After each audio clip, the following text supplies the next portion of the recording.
Hello, good evening, and welcome to the War Room.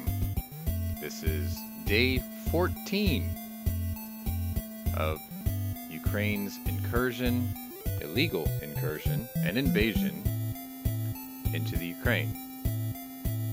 I didn't start this off by wanting to do this every day, but it's history in the making and it's quite important. So today's theme is 14 Days of Hell. And if you're watching from the YouTube side, you probably noticed that I've actually taken the time to give you a slideshow today. I've collected photos of the last 2 weeks that I hadn't been able to share on the show every night because I didn't have the stories that were associated with every photo. But these were, scenes of the war, like either from the perspective of journalists or from victims or social media in the cities, in the fields, um, the everyday people in training, you name it, I probably found it. And I thought I'd put those out there today because nobody on either side expected this from happening, and especially for as long as it has. I know I put 14 Days of Hell. I'm not trying to make a mockery of this. I'm trying to just convey that most of you have never had to sit through that on location. Some of you have. Some of you served. Some of you have been in it. But, for the average YouTube viewer, they probably haven't. So I wanted to convey just how shitty humanity can be. This is probably humanity at its worst, obviously. But, I mean, you're told that. People have been told that throughout time. It's like you never know how bad humanity is until you can see what one man can do to another in combat. So anyway, I'm just gonna pre-disclose this warning that it's probably gonna run the full 2 hours today. We've got a lot to cover.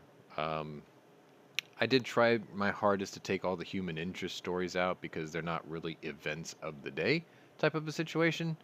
And I do appear to have panelists in the waiting room, although one of them, oh, I see where he is. Okay, so he's not disappeared.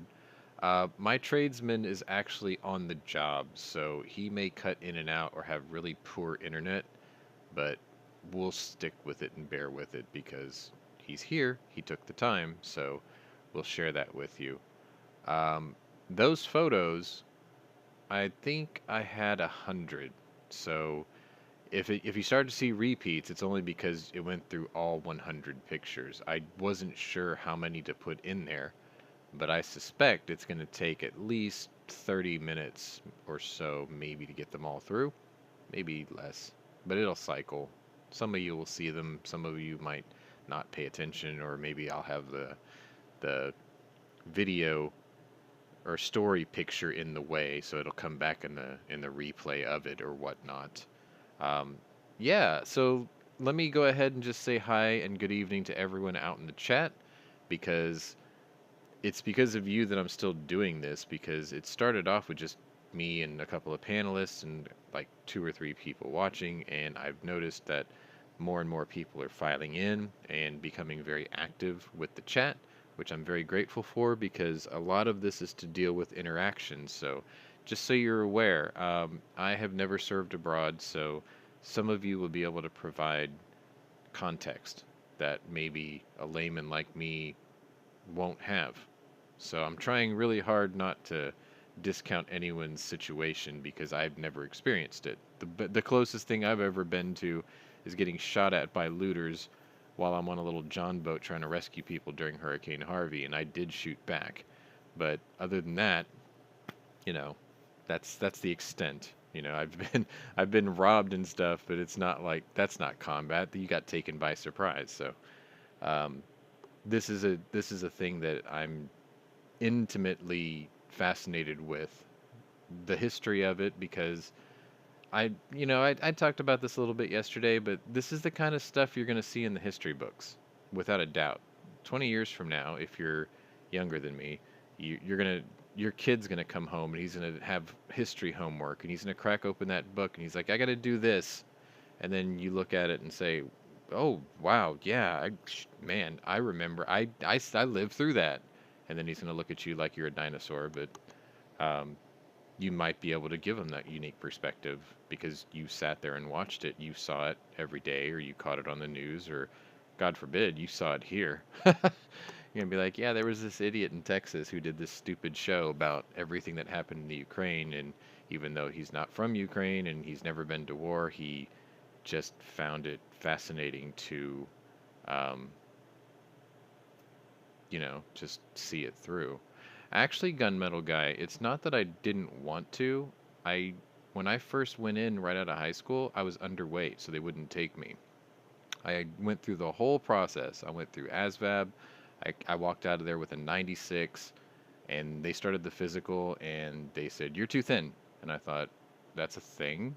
And they're like, "You're too thin." So after that, I ended up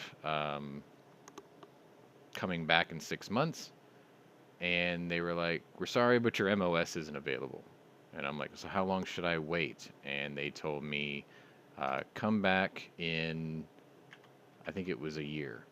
So I was like, well, "What am I supposed to do in the meantime?" So they told me that I could just knock out some community college credit hours, and that would help me become more qualified for OCS. And I thought, okay, that's cool. So I went to college, and a year turned into 2 years. I went back after 2 years because they told me how many hours I was supposed to have. I went back a third time, and I scored a 97. And they said, "Okay, you've got enough credit hours for OCS too, but we've got no job for you." So I'm like, "When should I come back?" And they're like, "Try it about 6 months." So the fourth time I went back, I was now 20, almost 24, and they failed me because I have arthritic knees, um, and I got arthritis bad in my hands, but I had it pretty bad in my knees and lower back too. So they said, "Sorry, we can't take you." Fuck. But my idea yesterday about the whole drone thing, some of you who were here may remember that a question was raised in the panel about what would I do, or who would man the lion's share of a no-fly zone over Ukraine. And I proposed this idea where you would take 100,000 drone operators and put them at Rammstein Air Force Base. It was Army most of the time, and when I first went in, it was supposed to be for stuff like satellite communications. It was like the new hot thing at the time, so it was mainly comms, and they just kept giving me the runaround. So, and you know what was fucked up, Squib, is honestly, had I known, and I know some of you are not gonna like this, if I didn't listen to my dad, who served for 27, 28 years, I would have went in the Navy because I have this stupid fascination with submarines. I can talk to you about those for hours, and I probably would have been like the next Jive Turkey, or I probably would have served with Jive Turkey, or he probably would have whooped my ass in a bar fight or something, because apparently he had a temper back then. But yeah, that was my fascination. Like, if it was my way, if I didn't listen to anybody, I would have walked in and I would have been like, I would either went to the Navy and I would have said, I want to be in the sub, and put me in sub school, and that would have been cool. Or I would have said, I want to fly a C-130. That, I know they're polar opposites, but those are my two passions: is submarines and aircraft. And then I had like this job with Wargaming, who did World of Tanks and all that, for about 2 years, and I was actually their armored. I wouldn't say historian. I was more like their armored and archive gopher. So like I would come up with like technical drawings and things like that. So like those all fascinate me. But I remember one time I did actually tell the recruiter I'd like to fly a C-130, and he was like, "Most people like to fly fighter jets." And I thought, "No, I want to fly C-130. I love those. They're huge. They're big. They're the closest thing to a four-engine bomber that I could ever, hope for, because we don't use those anymore." And he was like, "That's not what most people go for." And I'm like, "Listen, do you have it or not?" And he was like, "Well, you have to be an officer and you have to have so many hours of college." That's when he told me about the college thing. And he said, "So what makes you want to do that anyway?" And I told him, I said, "Well, because if I do that, I would be useful either with ordnance and equipment, or which is what everybody needs, or I could be in a gunship maybe. I don't know. That would have been cool to me too. But when I got out, I can get a job at like FedEx or UPS, doing second day air flights or whatever out of what is it, Tennessee? Yeah, I think it's Tennessee. Memphis, right? Yeah, FedEx is in Memphis. So like he goes, "Oh, you've given this a lot of thought." And I'm like, "Yeah, like I had a friend who was a pilot for the I think it was for the Army. And when he got out, that's exactly what he did. He went straight to FedEx, and they gave him a job almost instantly. And I thought, that's good money. So, because I was listening to my dad, I didn't do any of those damn things. Anyway, apparently, the Mikhail Neitstritsky is in a hurry for some reason. Probably because he's running out of beer. But, yeah, see? So, okay, you get it. All right, so let me go ahead and bring in my panelists. We'll go ahead and get this started. By the way, Squib, I did get your texts. I did read them all. I did find your take mostly fascinating. I had like one disagreement, but it's not a big deal. Like I'll probably text it to you. Just it was like I know you had an opinion on this, and I had a differing opinion on it. That's all it really was. But I do appreciate you taking the time to actually write that all out because I don't need a bunch of people who think like I do, obviously, and neither do you. So that works out. That worked out great. Like that was interesting reading while I'm sitting at traffic lights on the way home. All right, so let me get started. My first panelist today, because my college guy out in California is not here. I think that's usually when I bring in the tradesmen. So this is Scottish Naya, or Scott P79 from Gun Channels Past. Yeah, you sort of did write a book, but I mean, text to speech on my phone, I probably figured that's what you did. So, I mean, either way, thank you for taking the time because I know, you were obviously busy because I sent the request in the morning. But I'm glad you saw it. So, I mean, that's really cool. All right, so Scott's here. He will be excused because he's actually on the job. So, like, if he bombs out or if he lags or whatever, you'll know what's going on just ahead of time. My next guy is going to be my IT guy. This is Mikhail Neitstritsky, also known as Night Strike, and who has been very gracious to do his hit or miss on Tuesday nights. Usually it's at 9 p.m. Eastern, but he's been doing them slightly earlier and slightly Yeah, abbreviated. 7:30. What's that? I've been doing them at 7:30 Eastern. Yes, he's been doing them early and kind of abbreviated to get people warmed up to this, which is great because, he didn't have to do that. So I'm glad to Great, have you because here. one night you had 610 subscribers, and the next night you had like 615. Yeah, it worked out really nice. It was just bing done. I was like, cool. So anyway, so they do want to come in, right? So I'm gonna bring them in. My I, next I, panelist. I don't know. You might want to warn them or something. Why are they yelling at each other? You know how Mr. F&H goes. I'm learning how he goes. It's a lot like Jack Lemmon and Walter Matthau, to be honest. It's more like listening to naval folk. It's fine. It's fine. I mean, I can talk to Jive Turkey like no problem. So this is no big deal. I'm just gonna bring them both in at once then. So this is Mr. FNH, and this is Desert Deagleton. So we have our full panel for the night. If anyone else is gonna jump in, I'll see you guys in the green room, and then you can just poke at me, and I'll pull you in. Right. So let's go ahead and get started because, like I said, we've got quite a bit to cover. The photo thing on the right, it's just for I've your seen that viewing. one before. Yeah, this is just for your viewing pleasure or displeasure because not a lot of these pictures are very good, and there are a few pictures of unfortunate casualties, and if that offends you, I'm sorry, but it's war. I mean, War is you offensive. you can't ignore it. Like not looking at it doesn't make it go away. So it is what it is. And I tried to keep it tasteful. There's not like viscera everywhere or anything. Ignoring it doesn't go away. No, I focused on something that happened today. There's several Okay. photos of today's, and it's part of the story. So when I mention it, I'll just say, hey, it's that picture there. Okay. Anyway, I got to address it because now I'm getting teased about the Navy thing. Look, everyone knows the joke, okay? 100 sailors come down and 50 couples come up. happy. Ooh. Anyway. Nah, honestly, if I ever did subservice, I don't know what the hell I would do on it because I'd want to be the guy that actually tells people what to do on it. But I'd probably end up being a sonar guy or something like Jive I Turkey just mean, because it seems like a very intense and fulfilling job. So, I Did you ever hate see to the bust. movie Down Periscope? of Yes, course everybody has that. everybody's seen it. Down Periscope You know to that me is like Full Metal Jacket. It's one of those great movies which is nothing but just a perfectly strung line of memorable quotes. The yeah. problem is most of our subs are nuclear or they run off of batteries. And Yes. and Yes.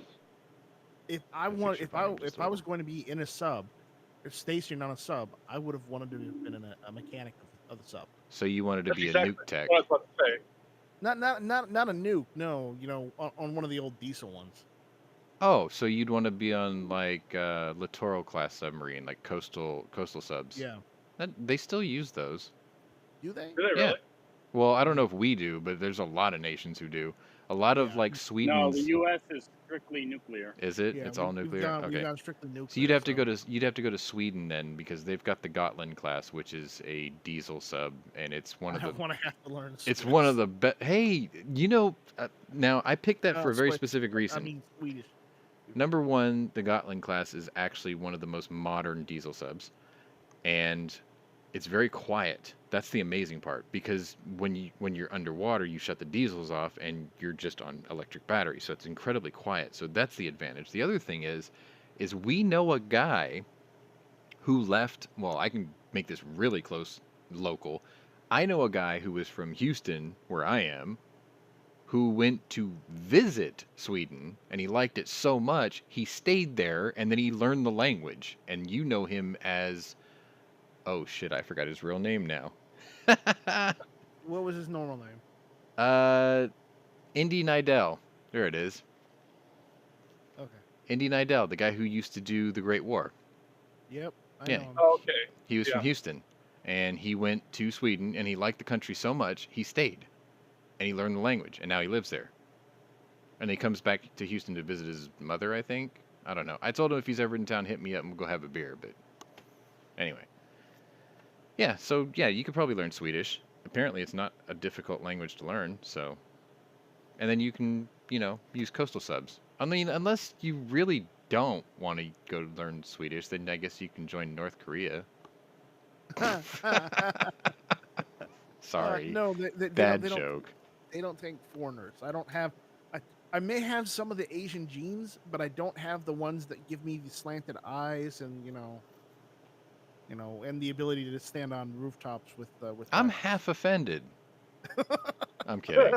For those of you who don't know, I'm half Korean, so I'm half offended. No. You should be half offended, but Yeah. only your southern half is offended. Yeah.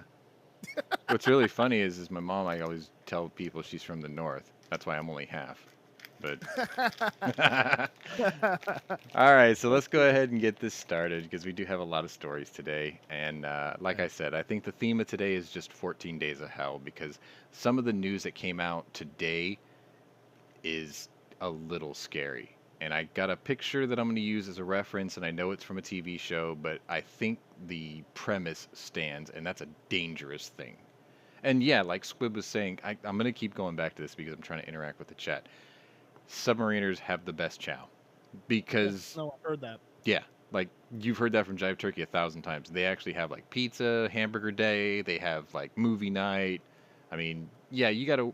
That's the thing. People are always like, "Oh man, when you're underway, you're underwater for sometimes as much as 30 days. You're gonna go crazy not seeing the sunlight." I'm sorry. When I was in Alaska, I stayed in a place that had no bedroom windows, and we did the 30 days of night thing too. It was perfectly fine. Like I don't give a shit. Anyway, moving on. Anyway, I didn't do it, so it never happened. You didn't do it. Never happened. So let's move on. Yeah, and battleships aren't used anymore, so I can't do that. So No, neither can I. I just, why can't we just put missile launchers on the Iowa or something? Fuck it, a bunch of Sea Whiz. Anyway, Why don't we put Seawez on an Iowa and just put a nuclear reactor in it instead of running it off They, steam? they've already done that. oh fine, okay, I'm gonna touch this subject just once because I actually got a reply. I Because it would wrote the cause governor of future Texas. retrofit, I know. I know. I wrote Greg Abbott one time when the battleship Texas sunk in its mooring and they had to like float it again and duct tape and pantyhose the poor hull back together, right? And I was like, listen, you sell me that ship for $1. I will find volunteers to help me get it seaworthy, and then I will just put together a crew and I will employ that boat. And he was like, what are you going to use it for? And I said, I will sail around South Africa and I will escort cargo ships up the east coast of Africa. And if any Somali pirates come off that beach, I will turn that land into driftwood. I was like, 14-inch guns against Somali pirates. I think I'm in good shape. I could just charge, Maersk and all those cargo companies a couple $1 million as an escort ship. I bet you we got a good laugh out of that. Dude, I would hang the Jolly Roger flag like they did in Down Periscope. Goddamn right. Anyway, he said he couldn't sell it to me because Wargaming bought it to restore it or whatever, which they are. They raised like $10 million or something, which is pretty awesome. Anyway, yeah, I can't own it. I would have owned it just for that awesome story about what it did. Was it Iwo Jima? Yeah. Short history lesson. So by the time we got to Japan in World War II, the battleship Texas was ridiculously outdated. It only had 14-inch guns. Everyone else was using 16 and 18s. They didn't have the range. They didn't have the speed. She was an old girl. And they were providing basically offshore battery before the troops landed. And what they did was they elevated their guns, max elevation. They fired the 14s with high explosive rounds, and they pummeled the shit out of the island.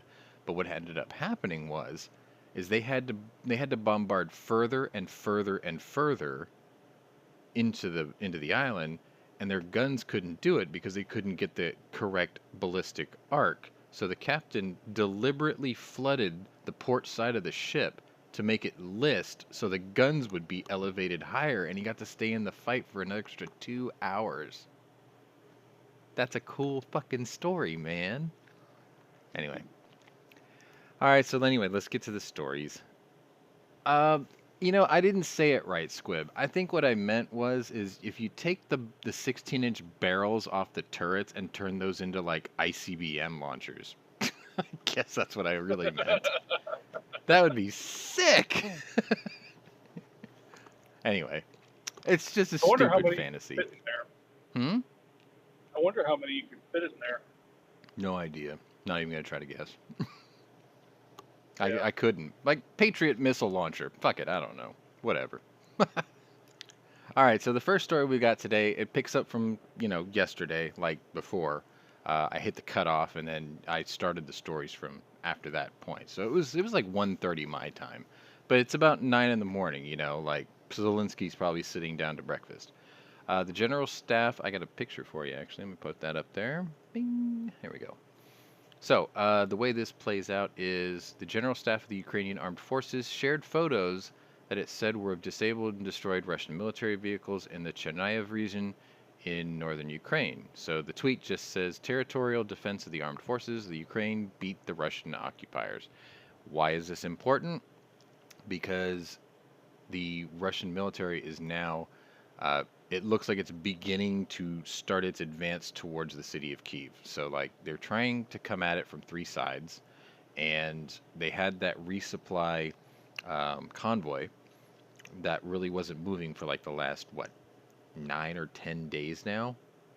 But all the other forces are starting to move.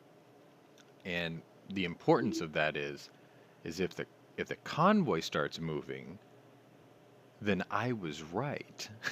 And what I mean by that is they were in a holding pattern waiting for all the forces to catch up and link up together so they could surround the city of Kyiv and begin its bombardment of the city.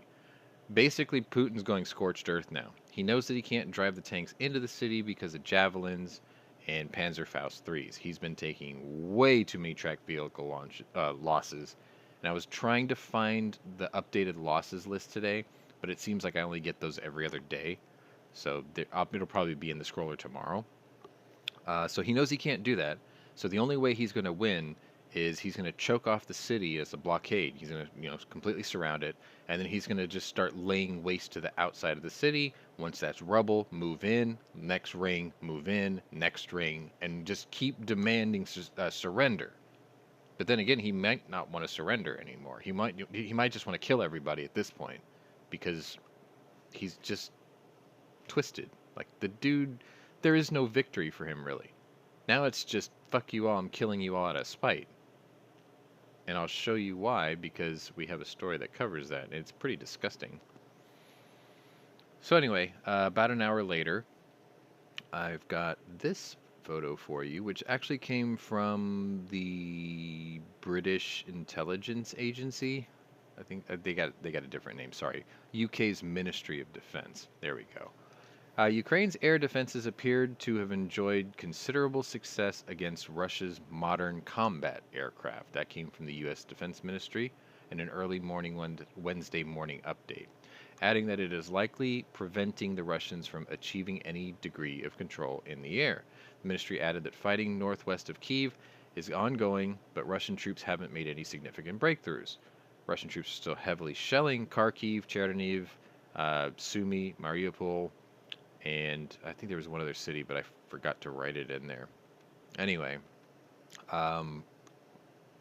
this is sort of good because what they're basically implying is maybe they're not in a holding pattern. Maybe they really are just being held up, because you've got Ukrainian military or infantry doing hit and run tactics. So they're constantly harassing them, which is a good thing because, I mean, fatigue is a real thing, right? And negative morale can kill a military. It can kill an infantry, because if no one's in the fight and everyone's discouraged and worried about getting shelled all day, or at random times of the day even, like these guys are doing, they're not moving very far. Plus, one of the other problems that they're having, poor maintenance on their wheeled vehicles, their CTIS systems, Central Tire Inflation Systems. Apparently they've been so poorly maintained that as soon as they air down, they either can't air them back up, or a split rim gives out, or their Chinese-made tires won't take the air and blow. So that's been a problem. There's been a lot of pictures of that. I don't know. That does not look like the behavior of a military of a superpower. That's all I'm saying. And yet, world leaders are still scared of the boogeyman. It's like, wait, your military is a joke. I mean, the only thing that everyone's scared of is Putin's finger on the button, literally. Any thoughts? Should we move on? Let's just do that. Okay. Yeah. Next picture I captioned, "Fuck Chuck." So, let's get into this. I hate that leather-faced asshole, I swear to God. What did he do this time? If I could have toilet paper with his face on it, I'd wipe my ass with it in the messiest way possible. I'd wipe my dog's ass with it. Anyway, I'd feed my dogs jalapenos and wipe their Exxon Valdez oozing asses with his face. Anyway. Sorry. Bias, right? U.S. congressional leaders... That's not necessarily wrong either, is it? Leechers, yeah. U.S. congressional leaders reached a deal early Wednesday for $13.6 billion in funding to Ukraine and other Eastern European allies as part of a $1.5 trillion bipartisan spending bill. Okay, sidebar here. Do you guys remember when a politician was scared to death of saying the word billion when the word budget came up in a discussion? And now they're saying trillion just as easy as they're saying we didn't steal an election. How's that work? Anyway. I don't know. I don't know how that works, and it's Yeah. I mean, ridiculous. just to quantify this, a trillion is it's a billion, right? Mm-hmm. It's an incalculable number. It's an incalculable number to an individual. Anyway, President Biden had asked for at least $10 billion in military and humanitarian funding. Party leaders hope to whip the 2,741-page measure through the House on Wednesday and the Senate by the end of the week. War in Europe has focused the energies of Congress to getting something done and getting it done fast, so says Senate Majority Leader Chuck Schumer. Read the bill. That's what I left as a note. Read the bill. Guess what Green New Deal oil market killing fat is in this one? See, the thing is it's a 2,741 page bill, right? Think of your favorite book ever growing up. And think about how long it took you to read that book, even when you were engrossed in the story. Do you think if you passed a bill in the House on Wednesday, and then you passed it over to the Senate, and you wanted it voted on in 48 hours, that anyone would have had the time to read all 2,741 pages? This is how they get away with their shit. Mm-hmm. It's like, imagine if they could propose a new system where if you're going to have a bill and you're going to vote on it, that it has to be 100 pages or less. You can bring 50 bills, but you can only do them one at a time, and they had to be 100 pages or less. And every congressman had to report on it like a book report to prove they read it before you can vote on it. Right. You got to treat these people like children because they're skipping school right now. They act like children. They're skipping school. I'll give you a good example. My junior high school English teacher, her name was Susan James. She's probably not around anymore. I mean, she was in her 60s when I was in high school. So, anyway, she actually got me hooked on Terry Brooks' books. He wrote the Shannara series. I read the Shannara series before I read The Hobbit. So, she gave me the first book. It was called The Sword of Shannara, and it was 960 something pages. It took me like at least 6 weeks to read it. I took my time with Really? it. Yeah, I took my time with it because I mean, I was a teenager. I had homework. I had hanging out with my friends on the weekends and things like that. But like every free chance I got, I read it, and I loved it. And then even after I got out of her class and I was going into my senior year, I had returned the book to her the first day of school, and she's like, "Did you like it?" I'm like, "I loved it." And she goes, "Cool." She grabs the book, she reaches in her bag, and she gives me the next one. And she was like, "I set up your schedule so when you have English class, you're next door." I was like, "Awesome." And then when I went to my senior English class, the teacher there, because she was the department head, right? He goes, "I was told that you're reading a set of novels and to leave you alone. But as long as you do my work and turn it in on time, I don't care what you do otherwise." So, like, I finished the second, third, and fourth books in his class in 1 year. Because I got the free reign to do it, right? But even then, the 4 books combined might have been 2,741 pages. This motherfucker wants you to vote on his bill in 48 hours? Go fuck yourself, leather-faced asshole. Anyway, shall we move on? Let's. Okay. Yeah. Let's see.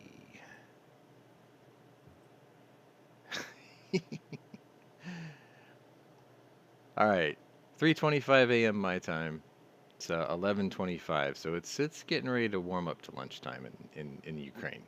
Foreign volunteers who join Ukrainian forces in the fight against Russia will be granted citizenship by the Ukrainian government if they want. This came from the local parliament. Supporters who travel to Ukraine and enlist into the volunteer force will receive a military ID card and a state's border guard service. Or sorry, let me start that over. Supporters who travel to Ukraine and enlist into the volunteer force will receive a military ID card from the state's border guard service, and in the future, the volunteers will be among a group of foreign nationals who are qualified to seek citizenship. This came from the First Deputy of the Interior, Ministers Yevhen Yenin.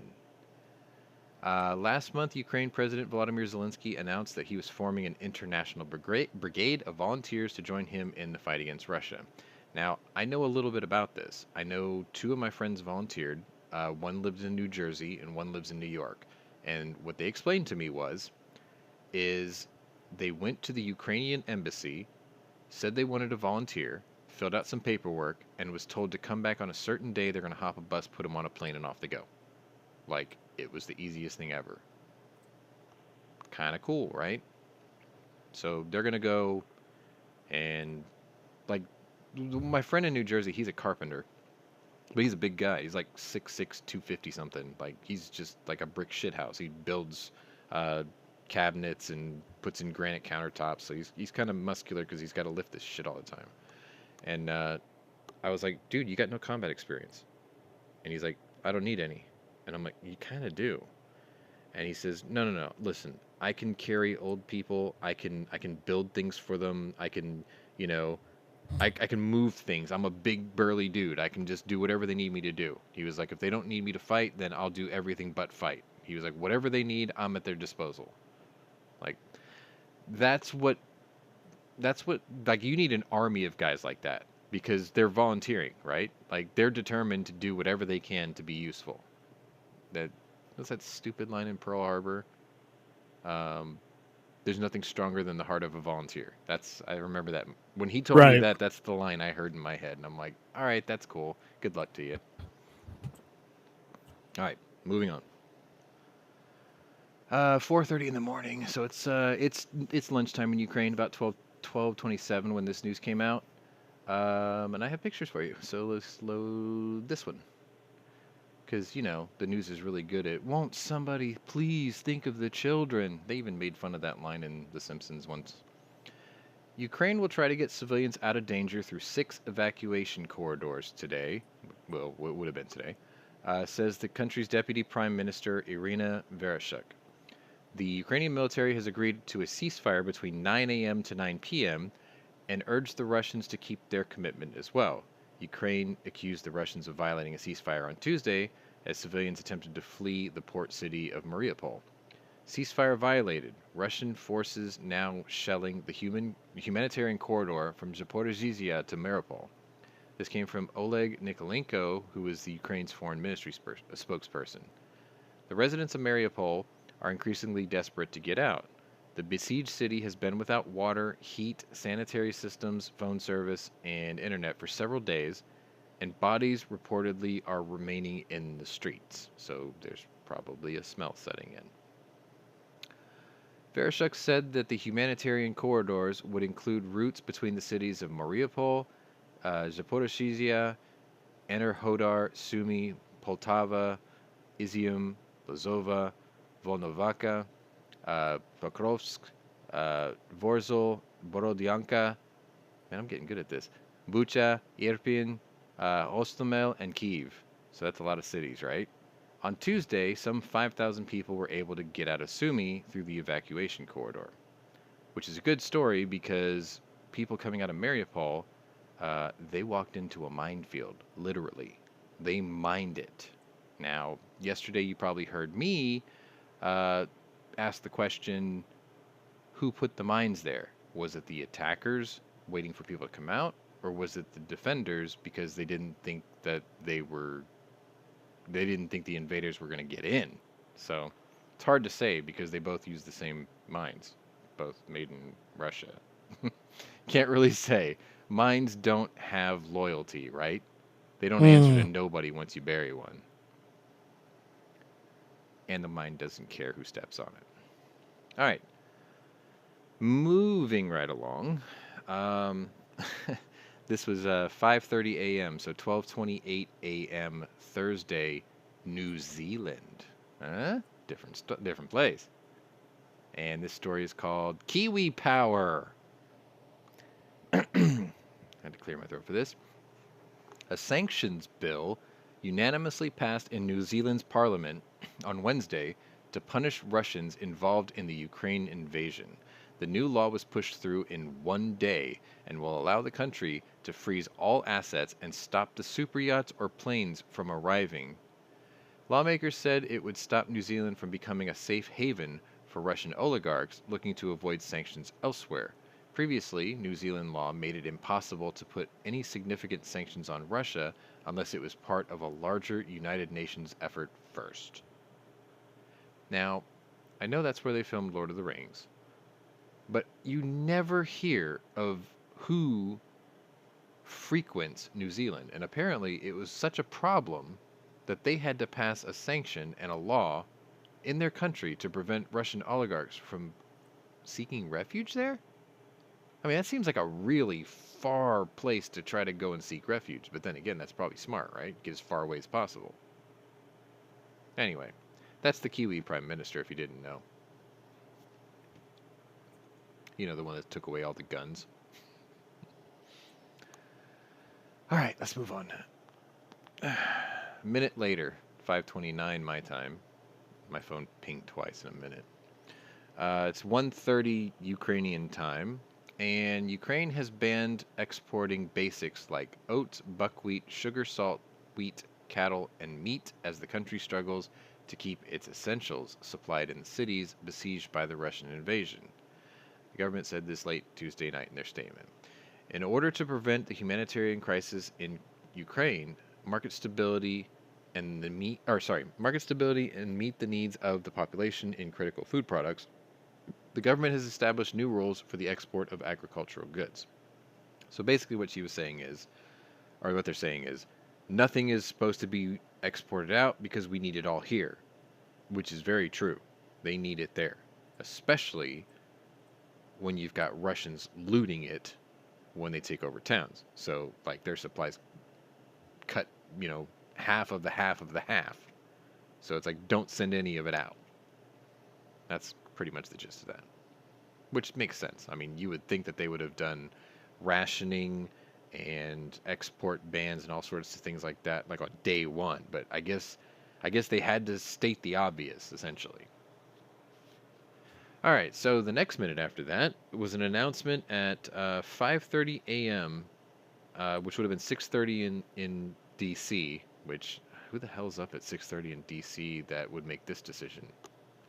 1:30 p.m. Ukrainian time, Vice President Kamala Harris announces that she's going to be traveling to Eastern Europe on Wednesday today, carrying a message that the U.S. stands, quote, firmly and resolutely with NATO allies and will continue providing assistance to the Ukrainian people, warning that Russian President Vladimir Putin has, quote, made a mistake, and that will result in a resounding strategic defeat for Russia.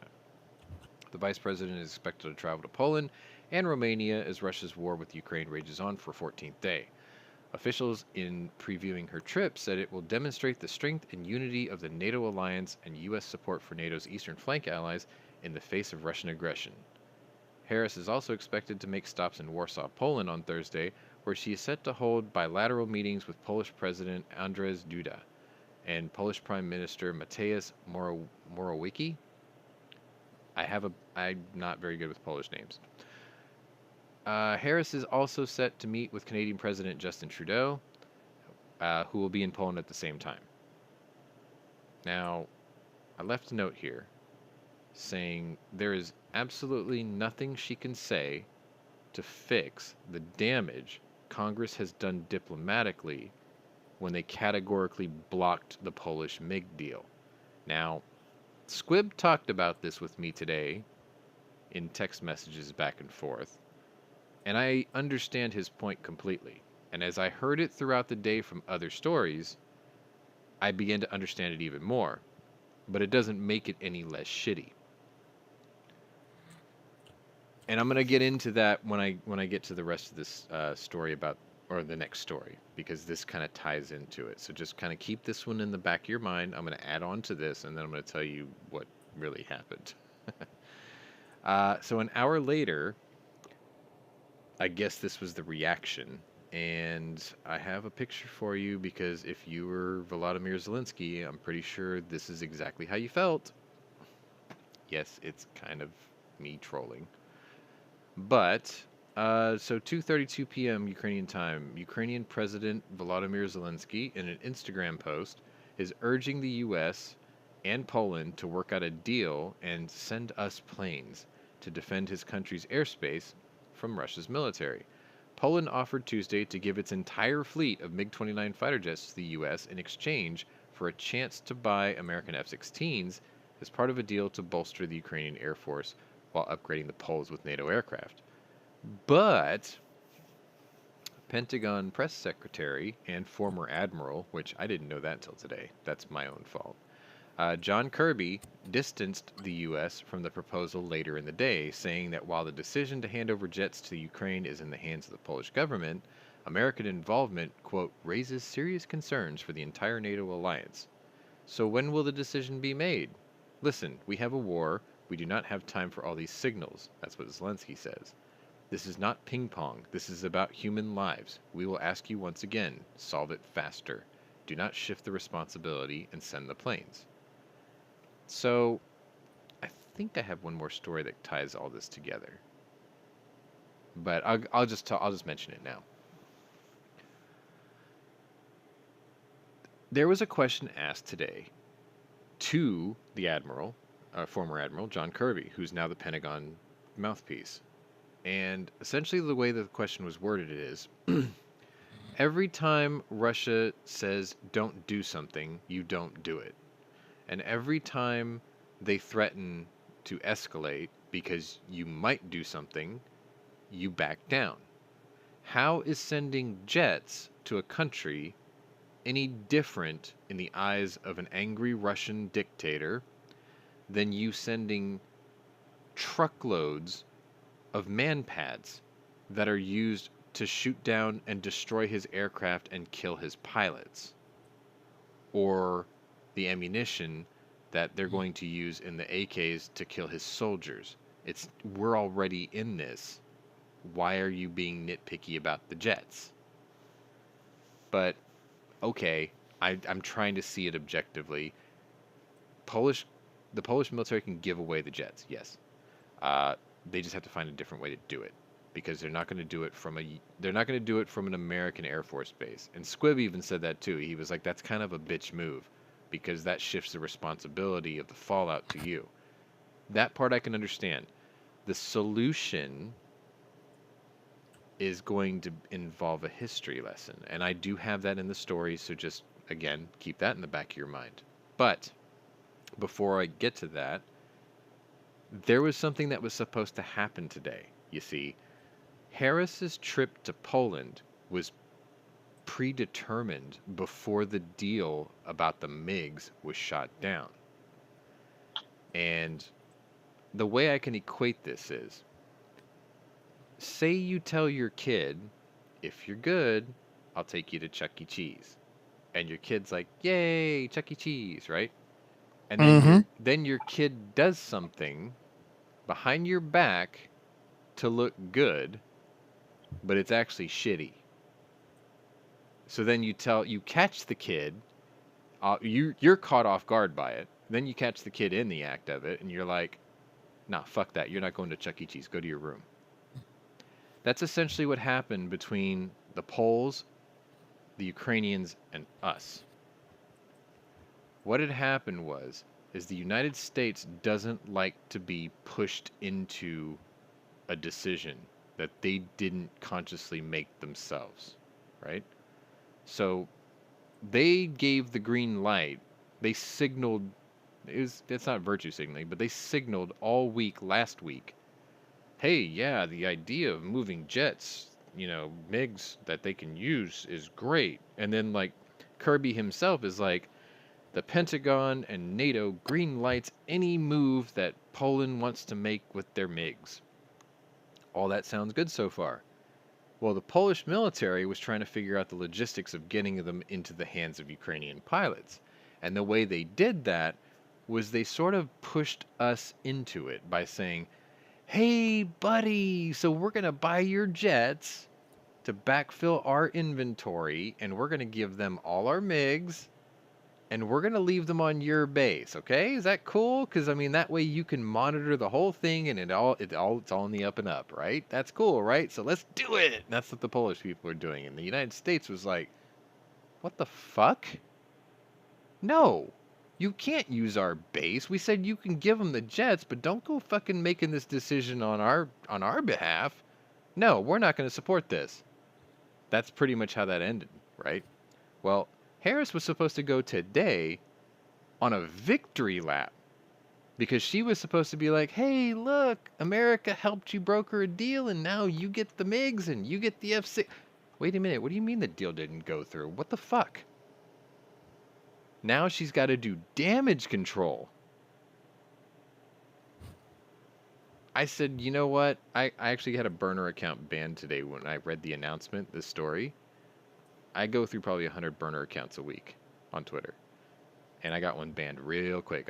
When they made this announcement, I was like, well, I guess the Veep's going to have to leave her knee pads home on this trip and bring a raincoat because they are going to spit all over her when she lands in Poland. Anyway, she got off the plane in Poland. Everybody was shouting at her. She didn't answer a single question. She got straight into a fucking car and took off. Like, I'm not dealing with this shit. But do you expect any less from her? This is a woman who's accomplished absolutely nothing. She's the most hated politician in Washington because she never earned a single vote. She got no delegates when she ran in the primaries. Think about that. And then Biden force-fed her on us as his vice president.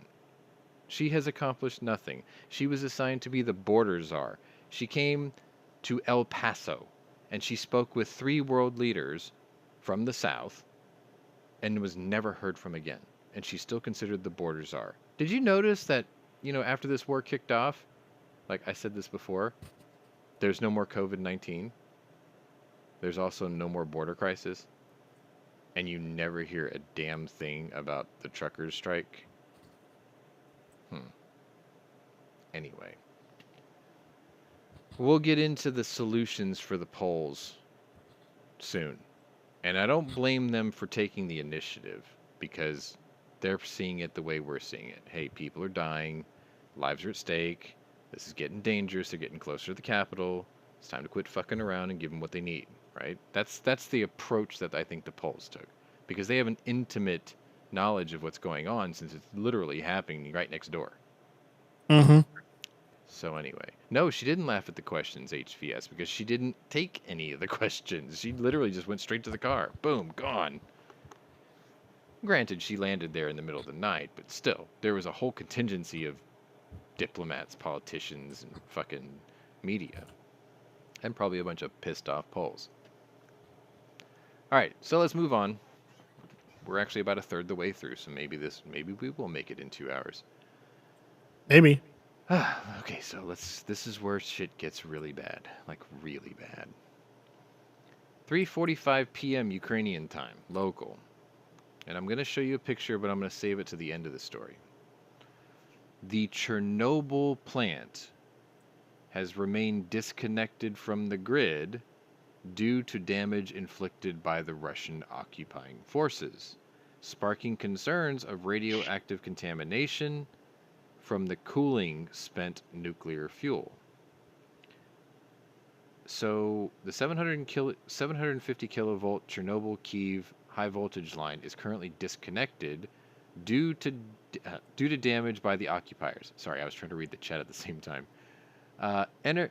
Energoatom, or the state-run nuclear energy generating company of Ukraine, said that the damage was due. Yeah, they attacked the plant. That's what they're basically confirming.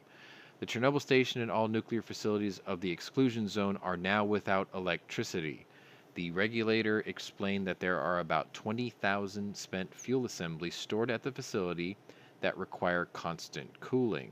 Without electricity to run the pumps, the temperature in the holding pools will increase, prompting the release of radioactive substances into the environment.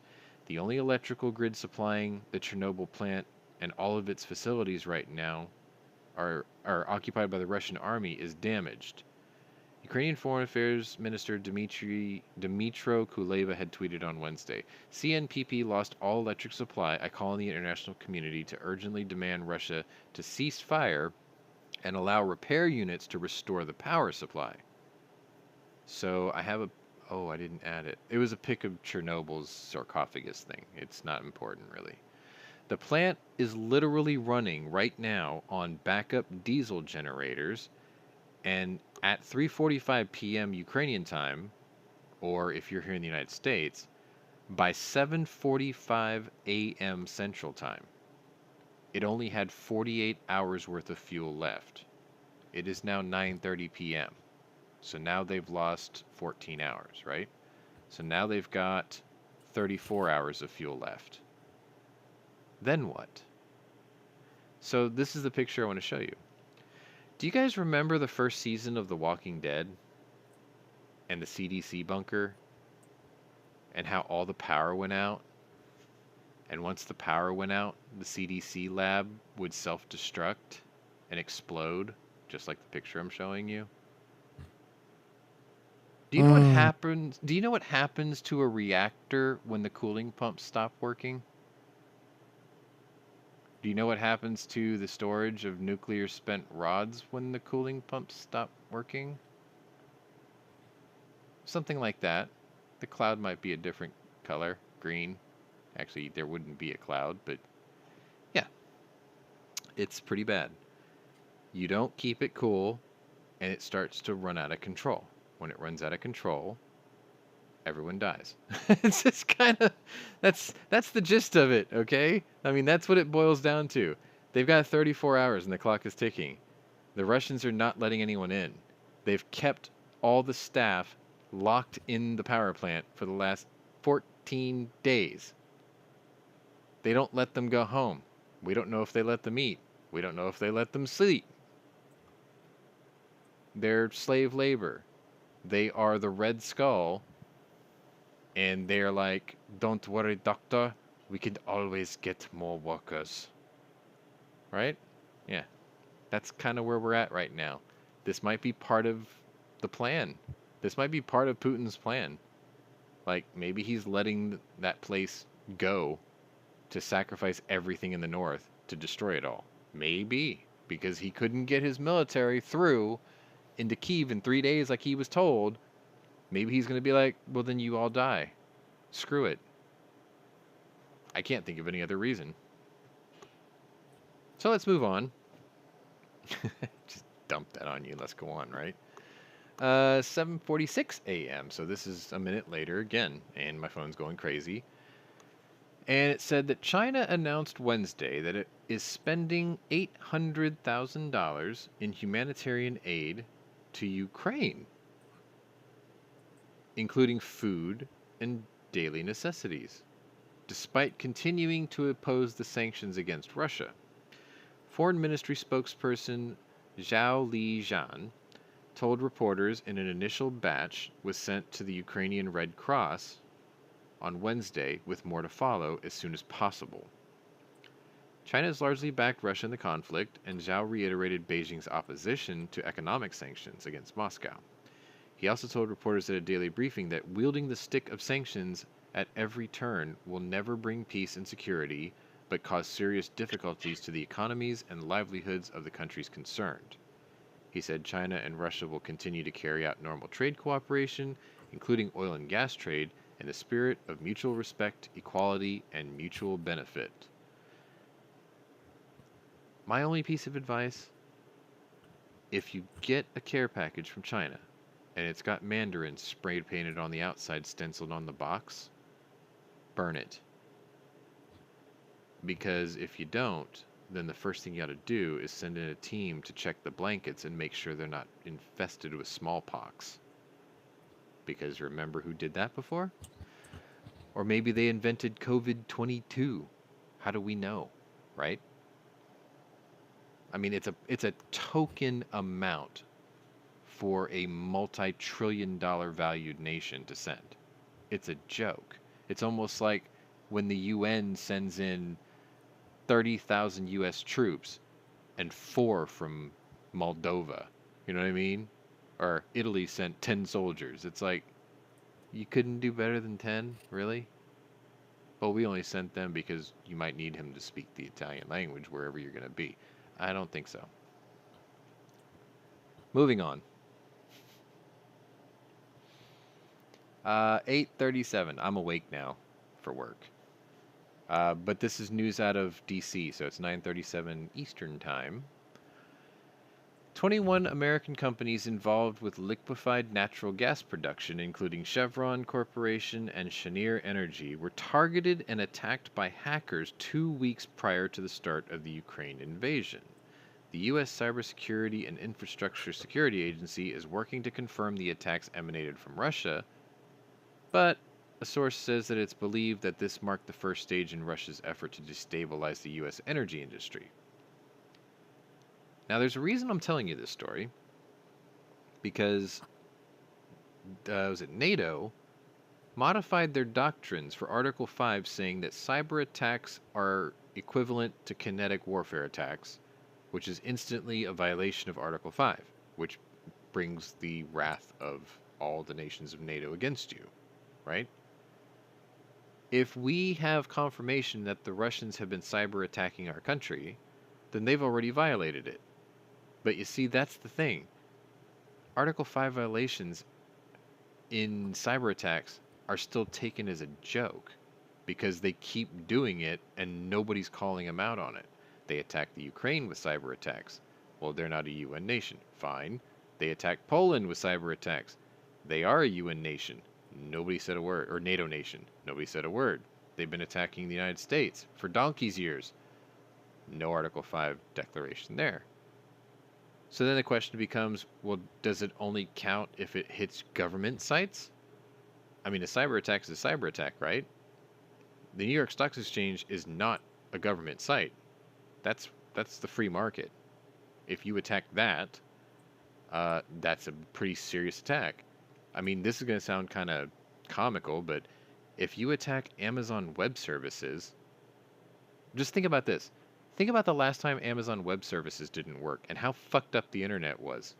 Then you start to realize how intertwined the internet is with the free market. Like, email didn't work, and e-commerce in a large swath didn't work. A lot of transaction charges wouldn't go through. A lot of search engines were broken. Obviously, streaming services were it's a snowball effect. FNH is back. Let me drag him back up here. There you go. So anyway, I put that story in there just to kind of set the stage for nobody's making Article 5 demands, even with cyber attacks, despite the fact there's mandates saying that they're the same as kinetic attacks. They're not taking it seriously. Either that or they're just scared of the boogeyman, which seems to be a recurring theme for the last 14 days. But moving right along. 10 a.m., I think I just got into work. I know I did, actually. I did just get into work, but it's 1 hour into the curfew in Ukraine, so it's 6 p.m. over there. Russia's defense ministry admitted Wednesday to its use of conscripts in the ongoing invasion of Ukraine, despite Vladimir Putin's repeated insistence that Kremlin military forces only comprised of professional fighters. The defense ministry's staggering admission comes after Putin has previously and repeatedly denied Russia's use of conscripts in the war, and one day after Putin addressed the concerned loved ones of soldiers directly. He was quoted as saying, "I'd like to address the mothers, wives, sisters, brides, and girlfriends of our soldiers and officers who are in battle now." Now, I'm going to stop right there for a second. Apparently, there are no gay people in Russia. Either that or maybe they're serving together. Maybe that's why he didn't mention that. I don't know. Whatever. So he said this in a televised address on Tuesday, and I remember seeing it, and I was like, the fuck is this? You can be proud of them just as the whole country is proud and feels for them. Now, that line's kind of important to me, because a lot of the conscripts are up north, where the nuclear reactor is in Chernobyl, where all the waste rods are not getting cooled and have 34 hours left of power on the diesel generators. Doesn't that line that he just said, you can be proud of them just as the whole country is proud and feels for them? That almost sounds like he's committed them to die, isn't it? It's a bit scary. Like, think of it in that context. You can be proud of them just as the whole country is proud and feels for them. I mean, the only words you're missing is their sacrifice was not in vain, right? Like, you can imagine that's the next sentence that he just kept to himself. Anyway. Yeah. It just seems like he's committed these guys to die already, and that's frightening. But then again, we're always told that he has no regard for human life, including his own countrymen, because they were born capitalists. Of course he hates them. All right, Squib one's in. All right, here we go. There you go. Go ahead. Speaking of being back in, thanks for having me back in. My wife called twice and they fucking kicked me out. I think because I answered it the second time. I think that's what it was. And it was like, I saw you in the chat, that's why I figured you want to be in. Let me try to drag him in again. I don't understand why it does that. Like, it should be fine. I even gave him, like, the server permissions to join in himself, actually. I don't remember why it's locked. Anyway. Can you unmute now, Squib, or are you good?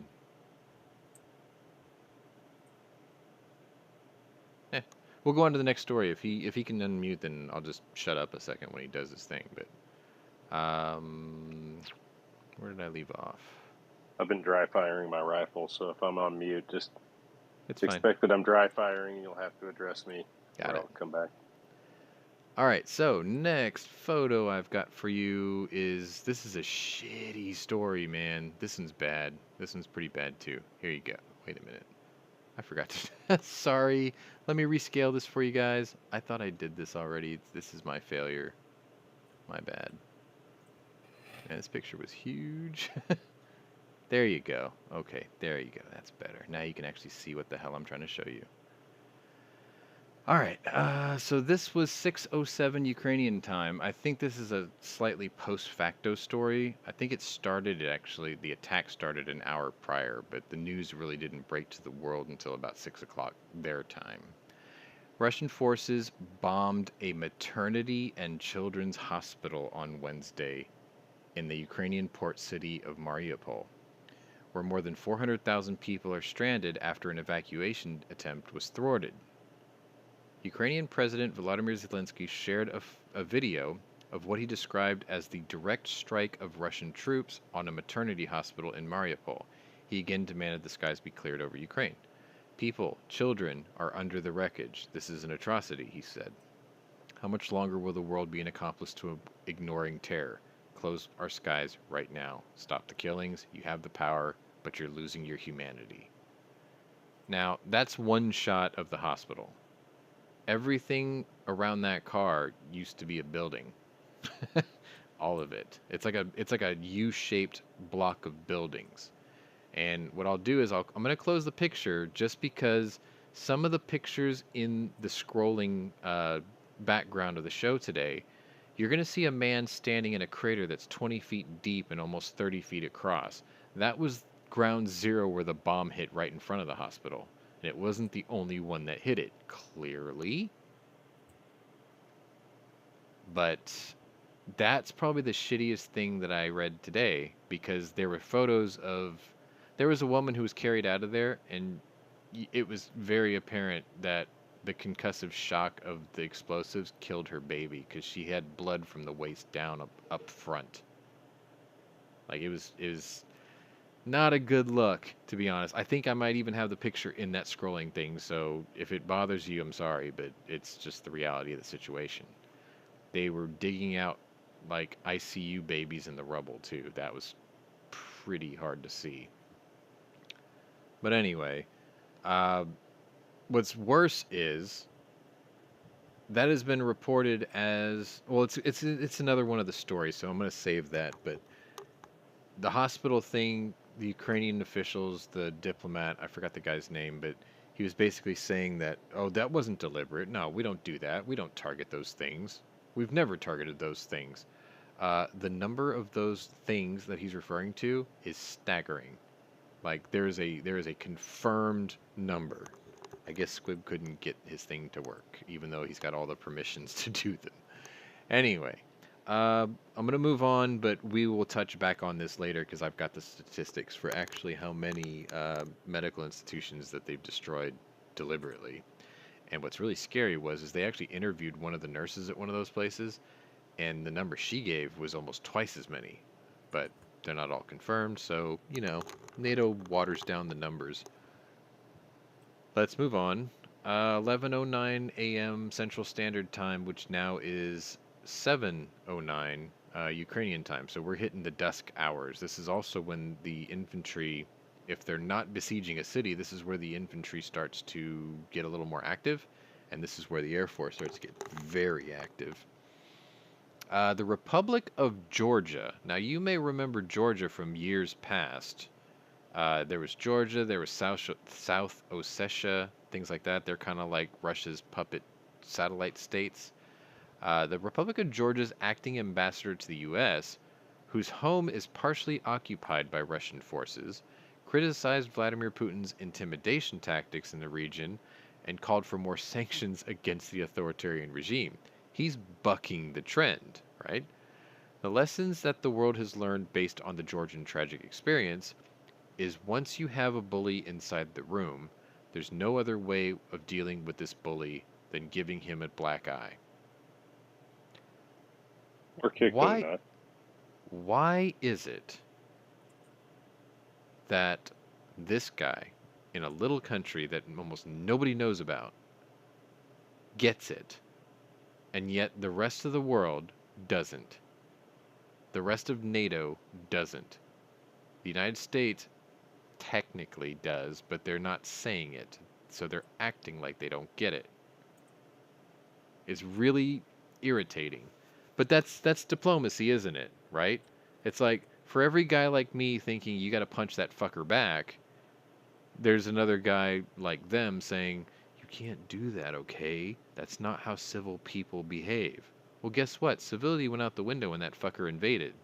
Like, he starts it, we finish it. That's how this works. That's how every war works. A dick starts it, and we finish it. It's just, we're not done dicking around watching a bunch of their people die first. And I get it. Like, Squibb and I went back and forth on this too. It's a nation that's struggling to gain an identity. If they don't get an identity first, they're not worth saving. In a way. You know what I mean? It's like, if we save you this time, does that mean we have to save you every single time something goes wrong in your country? I sort of understand what that means. But when you've got the Soviet super bully being the person that you're having to deal with, this is that moment in history when you can finally put Russia in its place. Once and for all. Because once you put down this Cold War relic, I'm pretty sure the rest of the country's fine with that. They're like, we don't like that dick either. He took away our McDonald's. You know what I mean? Like, they're all capitalist, young generation people. They're the ones And who are their going to... Coca-Cola. Yeah, they're the ones who are going to inherit that country, and they don't want what he came from because they didn't even grow up in it either. So it's like, you know, fuck. Anyway. Moving on. Oh, he concluded. His name was, let me see, do I have it here? His name is Georgy Sikolia. Sorry, it's in Cyrillic. My Russian's rusty. I keep telling you guys that. Anyway, this is what we've been pushing hard as a message here in Georgia as well, pushing for additional sanctions against Russia. Do you get the feeling that if Ukraine overcomes this and wins this, that Georgia's going to be the next liberation hotbed? It's almost like he's preparing the world for that right now, saying, hey, look, we've been occupied by Russians, but we want them to fuck out too. That's the feeling I'm getting. I could be wrong, but it just seems like this is a precursor to this. So let's move on. The next one's just a tweet. I just wanted to share it with you guys. It came from, I forgot her name, but it's at the top of the screen. Jennifer Griffin. So at 7:10 p.m. Ukrainian time, there was confirmation that the U.S. Patriot missile defense system, the 2 batteries that were sent over from Germany to Poland, they have been put into position and they are manned, which means they are ready to go. If there was a missile strike heading towards the Polish border, these guys would be Johnny on the spot and put it down. That's essentially confirmation that these things are in there. One thing that wasn't mentioned until the press conference with Admiral Kirby. See, now that I know he's an admiral and he's not just a pretty face with a talking head, I'll give him the respect of his rank. So, the one thing that isn't disclosed that came from Admiral Kirby's interview was this is not a permanent fixture. It was asked. Matter of fact, the journalist that asked was from Poland. He represents a Polish news outlet, and he said these Patriot batteries that came into Poland today. Do you have long-term plans to keep them there, or is this just a temporary measure? So Kirby was basically like, no, this is temporary. We moved them there as the need necessitates, but once this conflict reaches its inevitable conclusion, then they will be redeployed back to Germany. So he sort of leaked where they came from in the first place, and then he said, and they're going to go back once this is over. I guess unless we exhaust them. Like, if you use them all up and you can't refill them, then you're just going to take back the launching mechanism. But whatever. Anyway, it's a temporary thing. They're on loan. Lend-lease. Yay.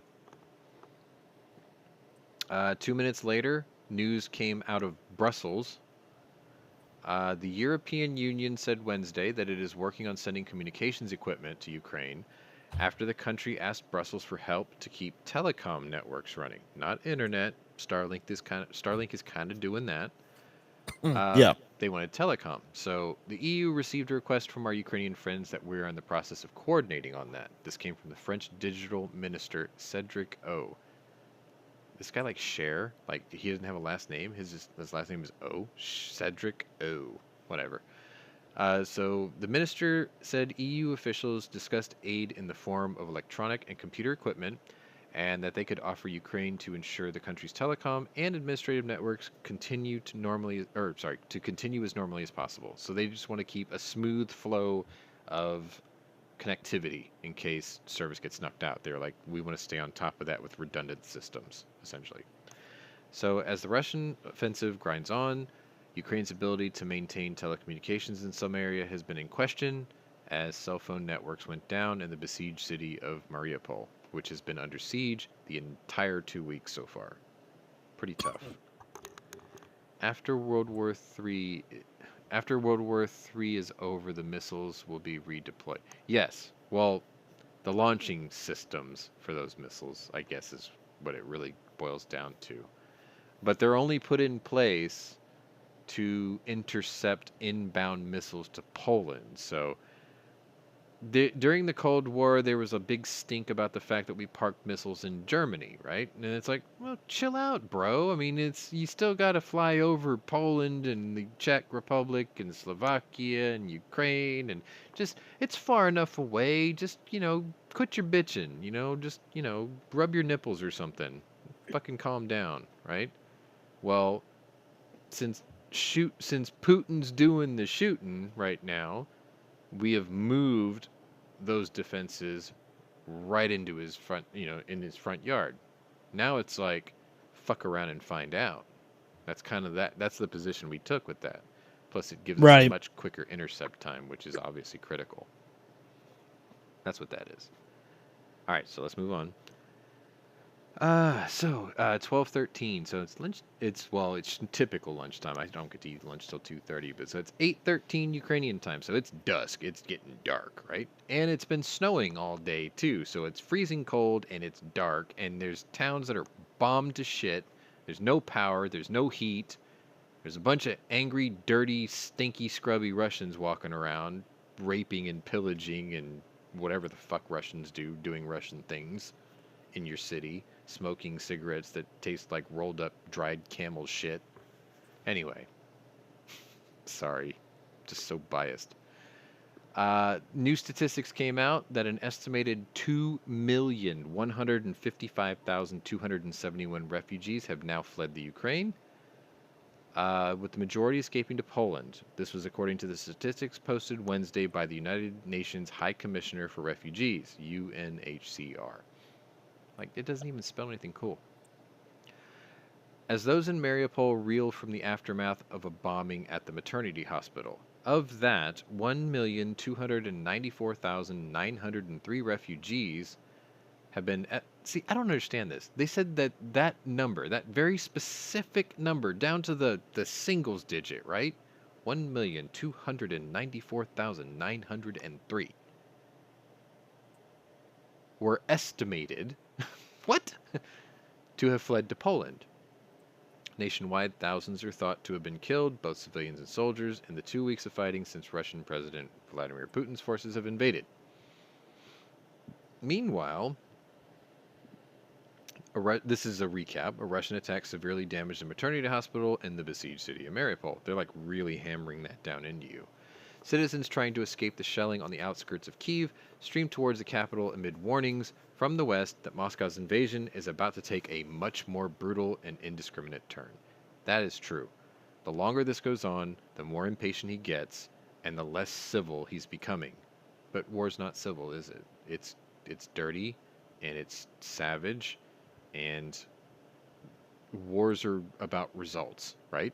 It's not about who's right, it's about who's left. I know that's cliche, but it's the truth.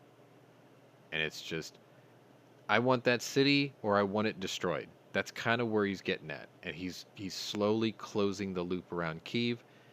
And one of the final defenses that the people of Kyiv have is the bridges on the west side of the city is where like the business centers of the city are, and the bridges are huge. Like they're long because the Dnieper River is quite wide. So it would sort of be like the fall of Berlin, I guess is a good way to kind of equate this. They'll blow all the bridges, and then they'll hunker down, and then it turns into Leningrad or Stalingrad. Anyway, Stalingrad, yeah. If they have to, they'll blow the bridges. And it'll take the Russians a while to engineer a solution. And then once they do that, then all the Ukrainians that are dug in, they're going to give them one hell of a fight. Also, if they're trying to build temporary bridges to get across, they would probably be mortared to death daily, hourly, secondly, whatever, because they're not going to want you to cross that river. That's why they blew their own bridges. I mean, that's the last desperate measure in the defense of a city, clearly. All right, so I want to read some of the chat here. The Finest of Apes says, apparently SpaceX did an update to enable the roaming feature on the Starlink receivers in Ukraine so they can remain connected while on the move. That is fantastic. So, like, you don't end up with Scott's internet connection in New Hampshire where he sounds like he's being raped by a robot. Oh, come on, leave Scott alone. No, he gets raped by a Dalek like every day. That's what the name of that thing is, right? Dalek. Yeah. All right, let's move on. 1:15 p.m. Central Standard Time, 9:15 p.m. Ukrainian time, and the word. Okay, so this is the part about the hospital. The WHO said Wednesday that it has documented 18 such attacks, deliberate attacks, on health facilities, workers, and ambulances since the Russian invasion began. At a press briefing on Wednesday, the WHO director, now I always have a hard time with his name, it's Tedros Adhanom Ghebreyesus, which sounds very Greek to me, but he looks like Neil deGrasse Tyson, so I don't know what to think of that. Anyway, he said the UN Health Agency has delivered 81 metric tons of supplies to Ukraine and is now establishing a pipeline to send further equipment. To date, Tedros said WHO had sent enough surgical supplies to treat 150 trauma patients. Man, that's like not even one day's casualties. Right. All right. And other supplies for a range of health conditions to treat 45,000 people. That's better. Dr. Michael Ryan, WHO's emergencies chief, acknowledged that sending medical supplies to Ukraine was unlikely to make a big difference. This is putting bandages on the mortal wounds right now, he said. WHO chief, just say WHO chief Tedros said Just some of the main... China. Huh? Just say China. No, he's not Chinese. Anyway, Oh, sorry. Chief Tedros said some of the main health challenges officials were facing in the Ukraine were hypothermia and frostbite, respiratory disease, heart disease, cancer, and mental health issues. Okay, let's hit those item by item. Hypothermia and frostbite. Correct. It's winter, it's snowing, it's cold, you've taken out the electricity, there's no heat. If you light a fire, the Russians know where to shoot. Okay, that's a problem. Respiratory disease and heart disease, those are a problem because you're razing a city to the ground, and concrete dust is very bad. Very, very bad. I'm sounding like Trump now. You don't want to breathe concrete dust. It's bad. It's very, very bad. You don't want that in your lungs. It'll kill you. Sorry, I won't. I'll never do a Trump impression again. I can't do those. Anyway, there's that, and if the walls had black mold in them, Brittany Murphy, right? Some of you will know what that means. Cancer, look, they had it before this started. It's a problem, yes, but what are you going to do? It's war. And then mental health issues. Okay, I'm with you on that because I'm a psychologist and a sociologist. So yeah, I get that. It's PTSD. It's shock and awe. It's childhood trauma because they can't mentally process what they're seeing, especially the picture that's currently on your screen of mass graves. That's a real thing. That's happening. They had to bury 47 people in a mass grave today because they couldn't do it individually because there's just no time because they're getting shelled. It's the sad reality, right? So yeah, there's a lot of mental health issues. I could go and be Dr. Sidney Friedman, but I don't think there's any Benjamin Franklin Pierces out there that I need to go talk to. So, whatever. He added that WHO staffers have been sent to countries neighboring Ukraine to provide mental health support to fleeing refugees, mostly women and children. Yeah, maybe I should go. Maybe I could be helpful. I mean, I volunteer for Camp Hope, so I already deal with PTSD people. I think my track record's like 3 and 4, 3 and 5, something like that. No, sorry, 3 and 1. 3 and 1. I lost 1. Wasn't my fault. All right, so let's move on. Oh, I have a picture for this next one. Good. Here you go. It's pretty ugly. There you go. All right. 2:16 p.m. Now I get to have lunch. It is 10:16 p.m. in Moscow. The Kremlin is accusing... This story's so fucked. They ran out of shovels. No, they didn't run out of shovels. They just didn't have time to bury them individually. Alright, so the Kremlin is accusing the U.S. of being involved in biological weapons research at Ukrainian labs. Such claims are laughable and part of a Russian disinformation campaign, according to a senior U.S. defense official. Maria Vladimirovna Zakharova. Sorry, it's, rusty. Director of the Russian Ministry of Foreign Affairs, Information and Press Department, said that in the course of their invasion of Ukraine, Russia confirmed that Ukrainian leadership was trying to quickly clean up any trace of military and biological programs that Ukraine was conducting with financial backing from the U.S. The Russian narrative that they put out there that the United States is somehow running or facilitating, biological weapons in Ukraine, and that these labs are going to pose a threat to the... This is a piece of the Russian playbook here. Claim that they're claim they're the victims, create a false narrative to justify their own aggressive actions, and to justify their own aggressive actions. This is what the U.S. defense official said Wednesday. It's absurd, it's laughable, and it's untrue. Sorry, I lost my place. The defense official's rejection of the Russian narrative came after Undersecretary of State for Political Affairs Victoria Nuland told the Senate Foreign Relations Committee on Tuesday that Ukraine does have labs and that the U.S. was helping them keep Russia from taking them over. Ukraine has biological research facilities, which in fact we are quite concerned Russian troops, forces may be seeking to gain control of. So we're working with the Ukrainians on how they can prevent any of those research materials from falling into the hands of Russian forces should they approach. I don't know, thermite? That'll do it. Sorry, I'm just injecting an opinion. Nuland said this in response to a question from Senator Marco Rubio about whether Ukraine had chemical or biological weapons. Nuland said that if there is any biological or chemical attack in Ukraine, there's no doubt in my mind that it would be carried out by a Russian, and that is the classic Russian technique, to blame the other guy what they're planning to do themselves. Didn't they get the memo? We work on biological weapons, but in Wuhan, China, with Dr. Fauci's blessings.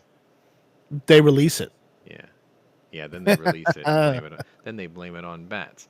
Now, I want you to remember the things that Nuland is saying here, because I have another story that I interjected my quote in, which you're going to find sounds very familiar, especially if you listen to the Week in Review on Saturdays when I usually do them, which is on hiatus because of this show, as is almost all my other content. I'm sorry, it's just this is very important to me. Let's move on. If we must. Oh, the good news is we're almost done, so maybe we will keep it under 2 hours. Okay, so the next one. All right. We'll get in the green room and I'll pull you in. Go ahead, I'll pull you in. I'll keep an eye out for you. Oh, there you are. All right. There he is. There you go. All right. The next one is a tweet, and it's relatively important, actually. Let me see. Did I not rename this one? Okay, this is the right one. This is the tweet. And my caption for this came in at 11:19 p.m. Ukrainian local time. They did the dirty work for us. The Russian Ministry of Defense confirms the use of the vacuum bomb in Ukraine. What a fucking idiot. It's like, we're looking for the smoking gun and the guy hands it to you. What an idiot. The TOS-1A weapon system only fires that weapon. So there's no doubt about it now. They don't bring empty ones. Right? I'm going to give you a quote from Crimson Tide? That's the one with Denzel Washington, right? And Gene Hackman. Yeah? Jesus Christ, none of you seen that movie? It's Crimson Tide. Anyway, you don't put on a condom unless you're gonna fuck. That was the quote in the movie. Anyway, yeah. You don't bring a TOS-1A unless you're gonna shoot a thermobaric rocket. That's the facts. You should all be ashamed for not knowing that movie. You too, Mike. I thought you would have known that shit. All right. I wasn't listening. Crimson Tide. I tried Crimson Tide? No, I saw that movie, yeah. It's easy to say post facto after I told you everything about it. Anyway. Mm-hmm. Anyway, Dalmatian camo pattern? I'd wear it. Fuck yeah.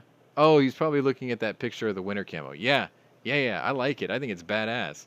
Then again, before all this hostility kicked off, I got to fulfill a dream of mine.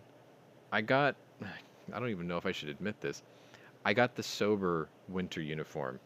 The one in the blue, black, and gray urban camo. Yeah. Right, It's right. got all the patches too. Now I can't wear it. Damn it. Anyway, let's move on. This is another... Let's see. Oh, yeah. Okay. This is a good one. You're going to love this. It's a history lesson. So I'm going to read you the story, but the picture is going to talk about something else, but it's related to the story. So just kind of bear with me and put it together in your mind, okay? What I'm showing you on the screen is basically the solution. Pentagon Press Secretary Admiral John Kirby said Wednesday that Defense Secretary Lloyd Austin spoke with his Polish counterpart, Mariusz Błaszczak. I think that's Błaszczak. And Błaszczak? Błaszczak. Blaszczak. Błaszczak, yeah. It's almost like saying Chiswick, but it's spelled Cheswick. Yeah, that kind of thing. Anyway. Right. And informed him that the United States will not support Poland's proposal to deliver MiG-29s to the Ukrainian military. The secretary also had a chance to discuss with Minister Błaszczak the proposal to send MiG-29 fighter aircraft to Ukraine, and specifically the notion of doing so by a way of transfer to U.S. custody. Secretary Austin thanked the minister for Poland's willingness to continue to look for ways to assist Ukraine, but he stressed that we do not support the transfer of additional fighter aircraft to the Ukrainian Air Force at this time, and therefore have no desire to see them in our custody either. We believe that the provision of additional fighter aircraft provides little increased capabilities at high risk. We assess that adding aircraft to the Ukrainian inventory is not likely to significantly change the effectiveness of the Ukrainian Air Force relative to Russian capabilities. Now, Either he's saying, look, they haven't lost enough planes to where they actually need them, or he's just saying that the Russian Air Force sucks, and having more of them is just going to give more planes for the Russians to shoot down. Either way, it's kind of an insult. Kirby said, therefore, we believe that the gain from transferring those MiG-29s is low. Kirby also said during the briefing that America must be careful about every decision we make to ensure that we aren't making the potential for escalation worse. They're suggesting, and this is where this story goes in this picture, they're suggesting the Neutrality Act and pushing the planes across the border. Yes, this is their solution. So, once upon a time, in World War II, before the United States got militarily involved ourselves with our troops, there was a call fielded late in the night by Winston Churchill, just before the Battle of Britain, to President Roosevelt, where he begged and pleaded for the United States to get involved before his island nation was eradicated and the last bastion of the free world across the pond is destroyed. And FDR responded, I'm sorry, Winston. I feel for you. I really do. But you know we're part of this Neutrality Act, and we cannot get involved. I'm sure you'll understand. Perhaps we can come up with a way for you to get these planes that doesn't violate this. Maybe I can land the planes at the Canadian border, and then your men can come and push them across, or take them with horses. Now, at the time, Winston took that very, very insultingly. Like, he was pissed. But in the long run, he understood why the Neutrality Act was the way it was. So he went ahead with it. And they pulled across DC-3s. They pulled across the Balo B-18, which is probably one of my favorite and least known aircraft in the U.S. inventory. It's a really cool looking plane. We sent a lot of stuff over like this, and the Canadian volunteers and basically people that could donate Percherons and Clydesdales would sit there and drag these things across the border. We can bring them to the border, but we can't exchange it with you across your border. You have to take it.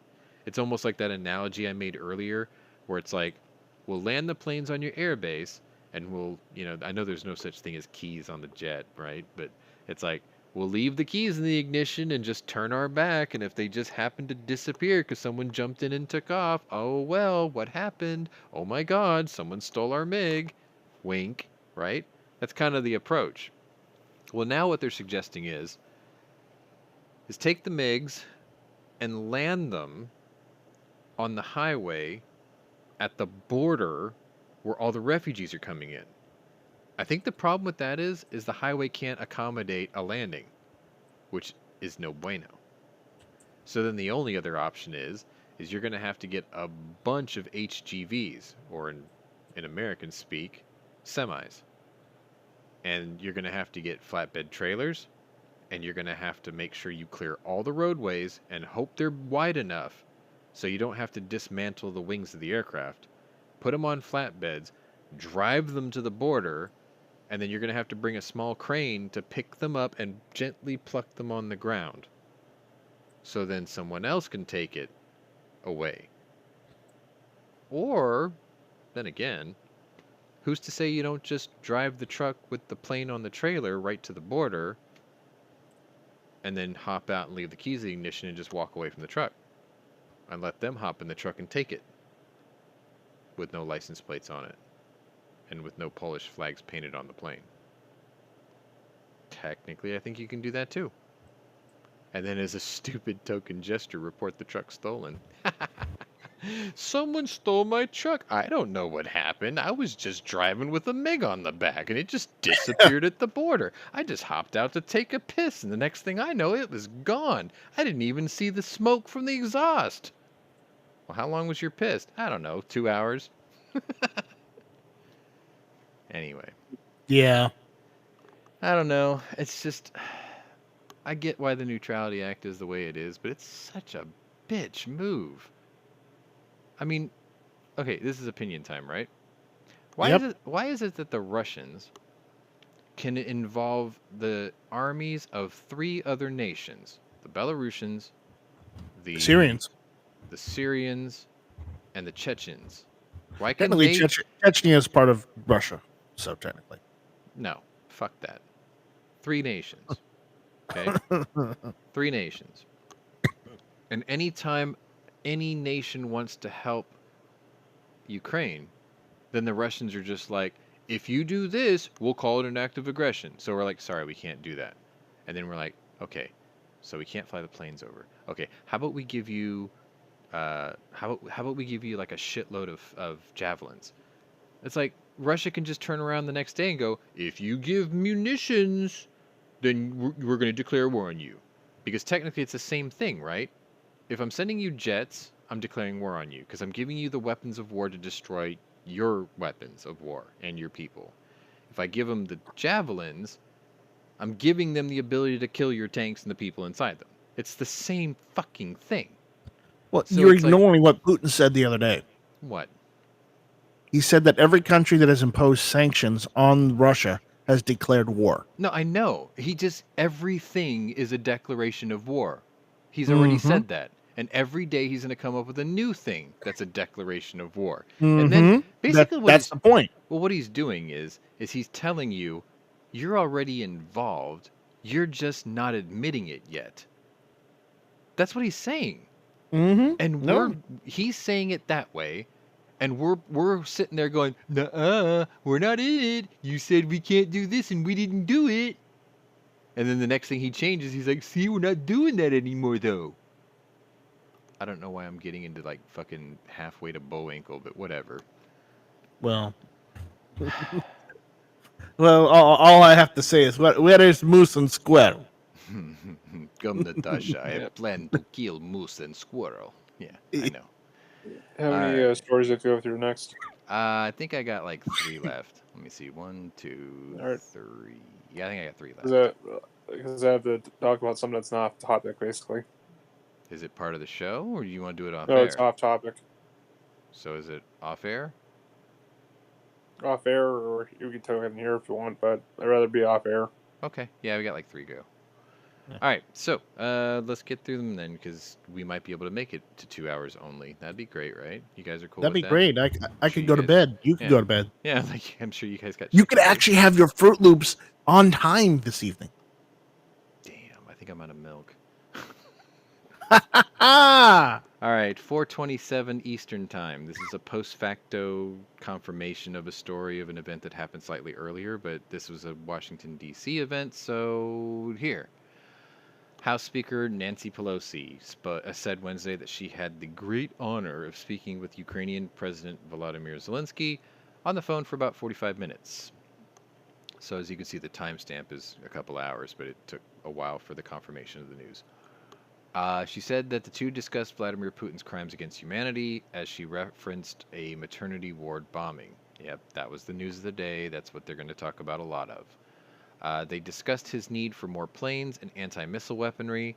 I'm sure that conversation was, are you giving us the planes or not, you fucking nutsack-necked cunt?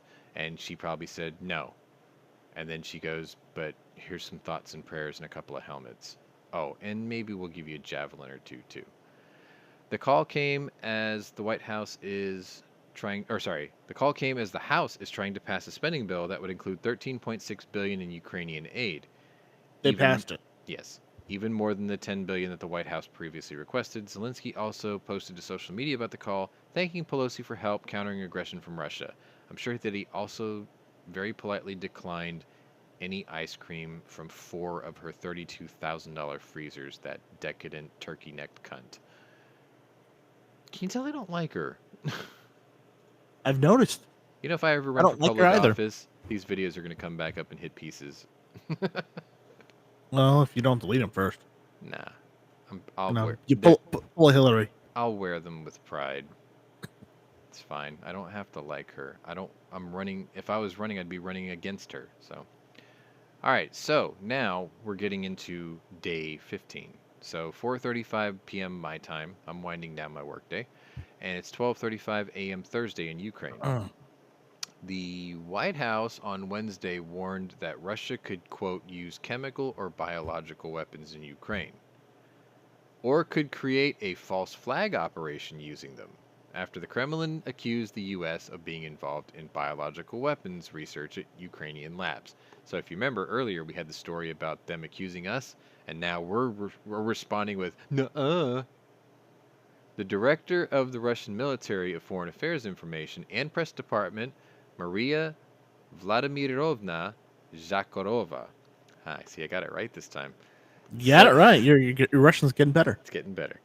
Said Or that Ukrainian. No, she's Russian. Okay, she's right. All right. Said that in the course of Russia's invasion of Ukraine, Russia confirmed that Ukrainian leadership was quickly trying to clean up any trace of military and biological programs that Ukraine was conducting with financial backing from the United States.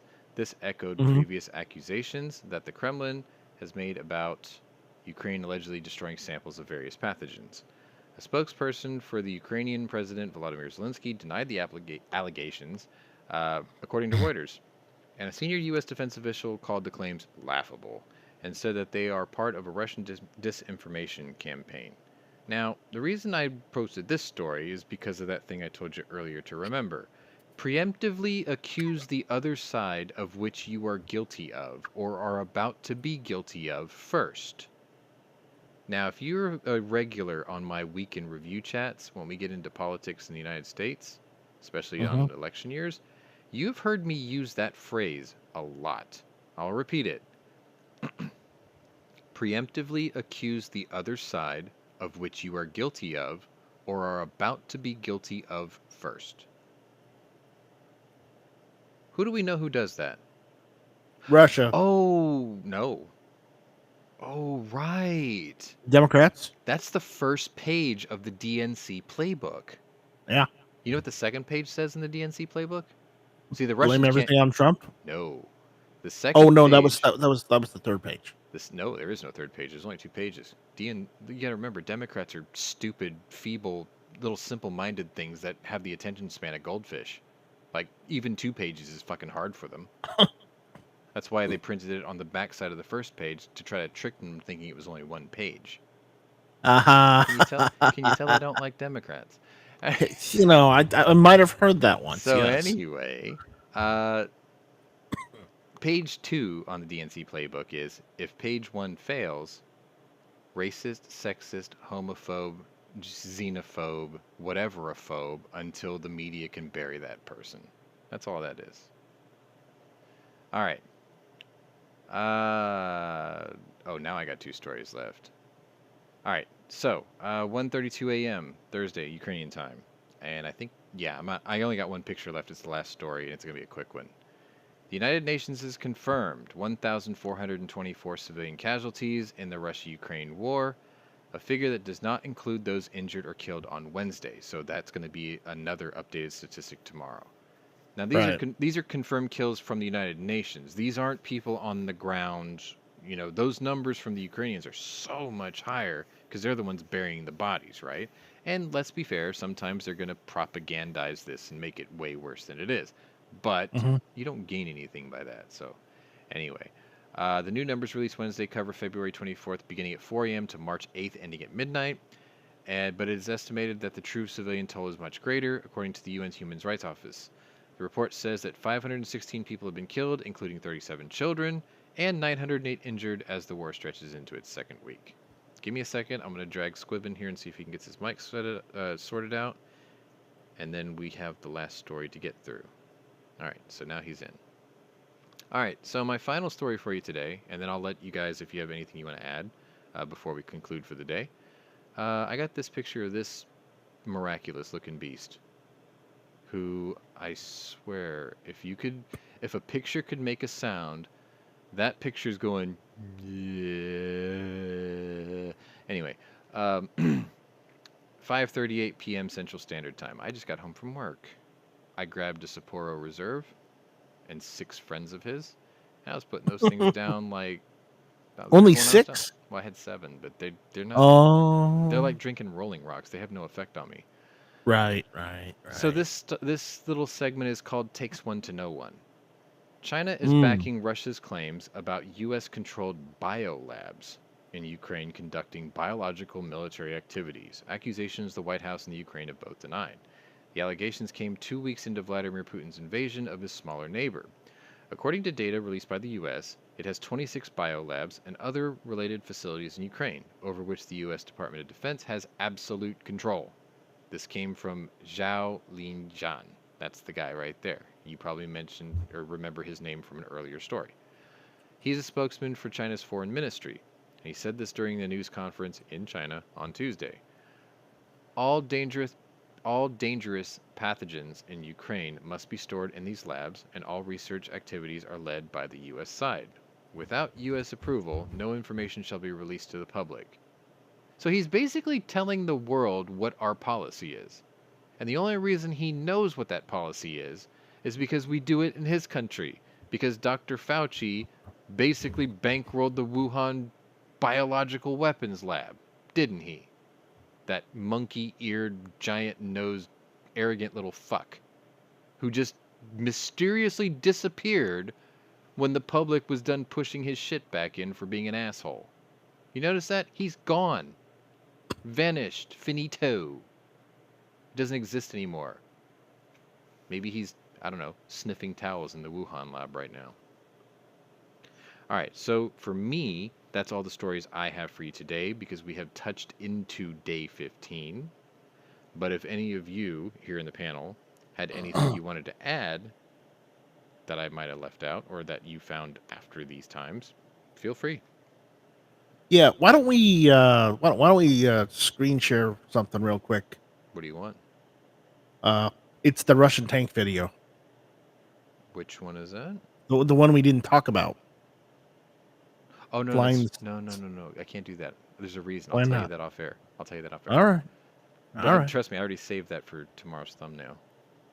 all right, fine. It's a good one, though, I promise. All right, all right, all right. Oh, did you Did did you see that tweet at the bottom?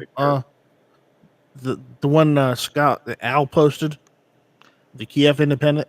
Where did he put it? It's in War Never Changes. Let The bottom. Let me do it on my phone so I don't mess with the screen. I've got to run. I got something I All got to take care Later, of. I Nate. apologize. Okay. Well, no, Bye, thanks guys. for coming by. Thanks. We'll see you tomorrow. Thanks for having me on. It was awesome. Of course. Bye, guys. See you. Bye. Stoltenberg warns Russia against attacks on arms supply to Ukraine.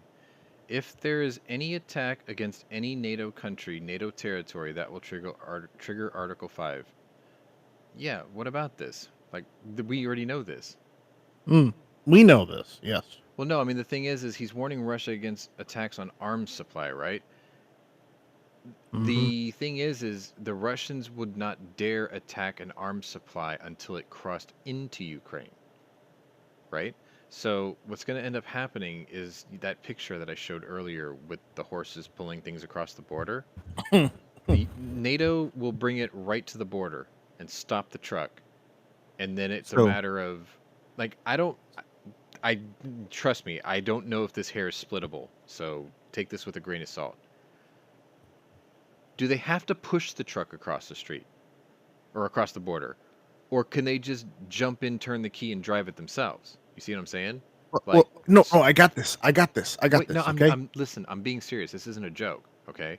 Because Squib came up with this idea earlier today, and it was frankly brilliant. You take the Polish planes, and you scratch the Polish flag off the airframe. So now you don't know where it came from, theoretically, because it's not marked.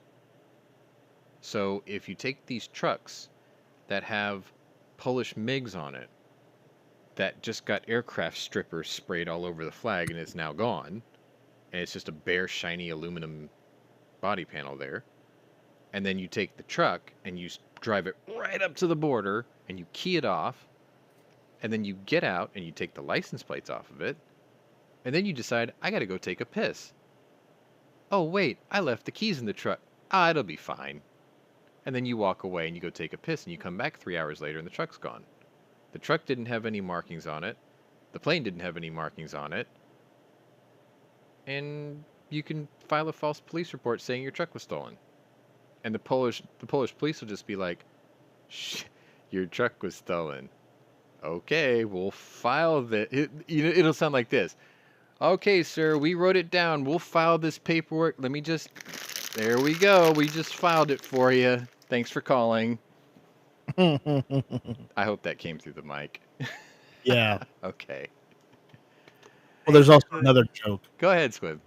They can remove the roundels from the aircraft and take all the unit markings off Yes. of that, and they could put them on trailers, on trucks, or even on rail cars. Mm-hmm. The The rail thing car thing is, was my though, idea too. Yeah, I was with The you on that. thing is, you would be more diplomatic to actually have the truck come up to the border and literally have a Ukrainian driver get Walk in the across. aircraft or get in the truck and drive the truck the rest of the way. Yeah, Right. like cross docking down at Laredo. Okay, Sure. And that would be the way to appease the most number of people in this process. The problem is taking apart the aircraft to put it in a shipping container or put it on a flatbed. That wastes in too order much time. Too much time, and now the aircraft is vulnerable. Yes. Every minute it can't take off it's a a sitting target on duck. the ground. Exactly. Yes. So Yes. yeah, Then why you just can put fly it. You can put it on the truck, right? And then leave it in one piece because we have ultra wide load trailers, and I'm sure they have them in But Europe too. if the roads leading up to the border crossings have bridges, tunnels, Yeah. any other obstructions, the road isn't wide enough, they can't get the road clear. They need both lanes, but they've got so many refugees, they can't get it clear. You've Yeah. got to be able to get it like having a like bringing one of those wind turbine blades through. Yes. Okay. Well, I have a solution to that though, and this came actually from here, the United States. There is a GPS program you can buy. It's made for truckers because I was going to buy it because I was going back for my Class A's. And what it does is you enter your destination and then you pick certain flags, right? Before you plot the course, you can set it so where it only passes overpasses that are over a certain height, so you're always guaranteed to make it through. Like that's super Right. convenient, Yeah, right? no, They also that's been have them around for a long width. time. Yeah, that's been around for a long time. Yeah. And whether or not they have that over there or not, They do. what I'm saying though is okay, fine, they do, but you're still not taking into account you could have roads blocked for one reason or another, especially with the refugee thing, Right. or just some of the other issues as far as you're zigzagging across the country, driving 500 extra miles Yes. to avoid every overpass. And Yes. you see what? So it's not. There's it's some not time practical. loss for sure.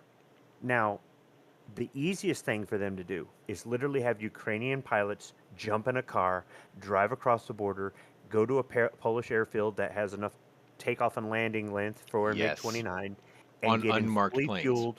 fully fueled, unmarked, Yep. unarmed Yep. MiGs. Yep. Totally with you on that.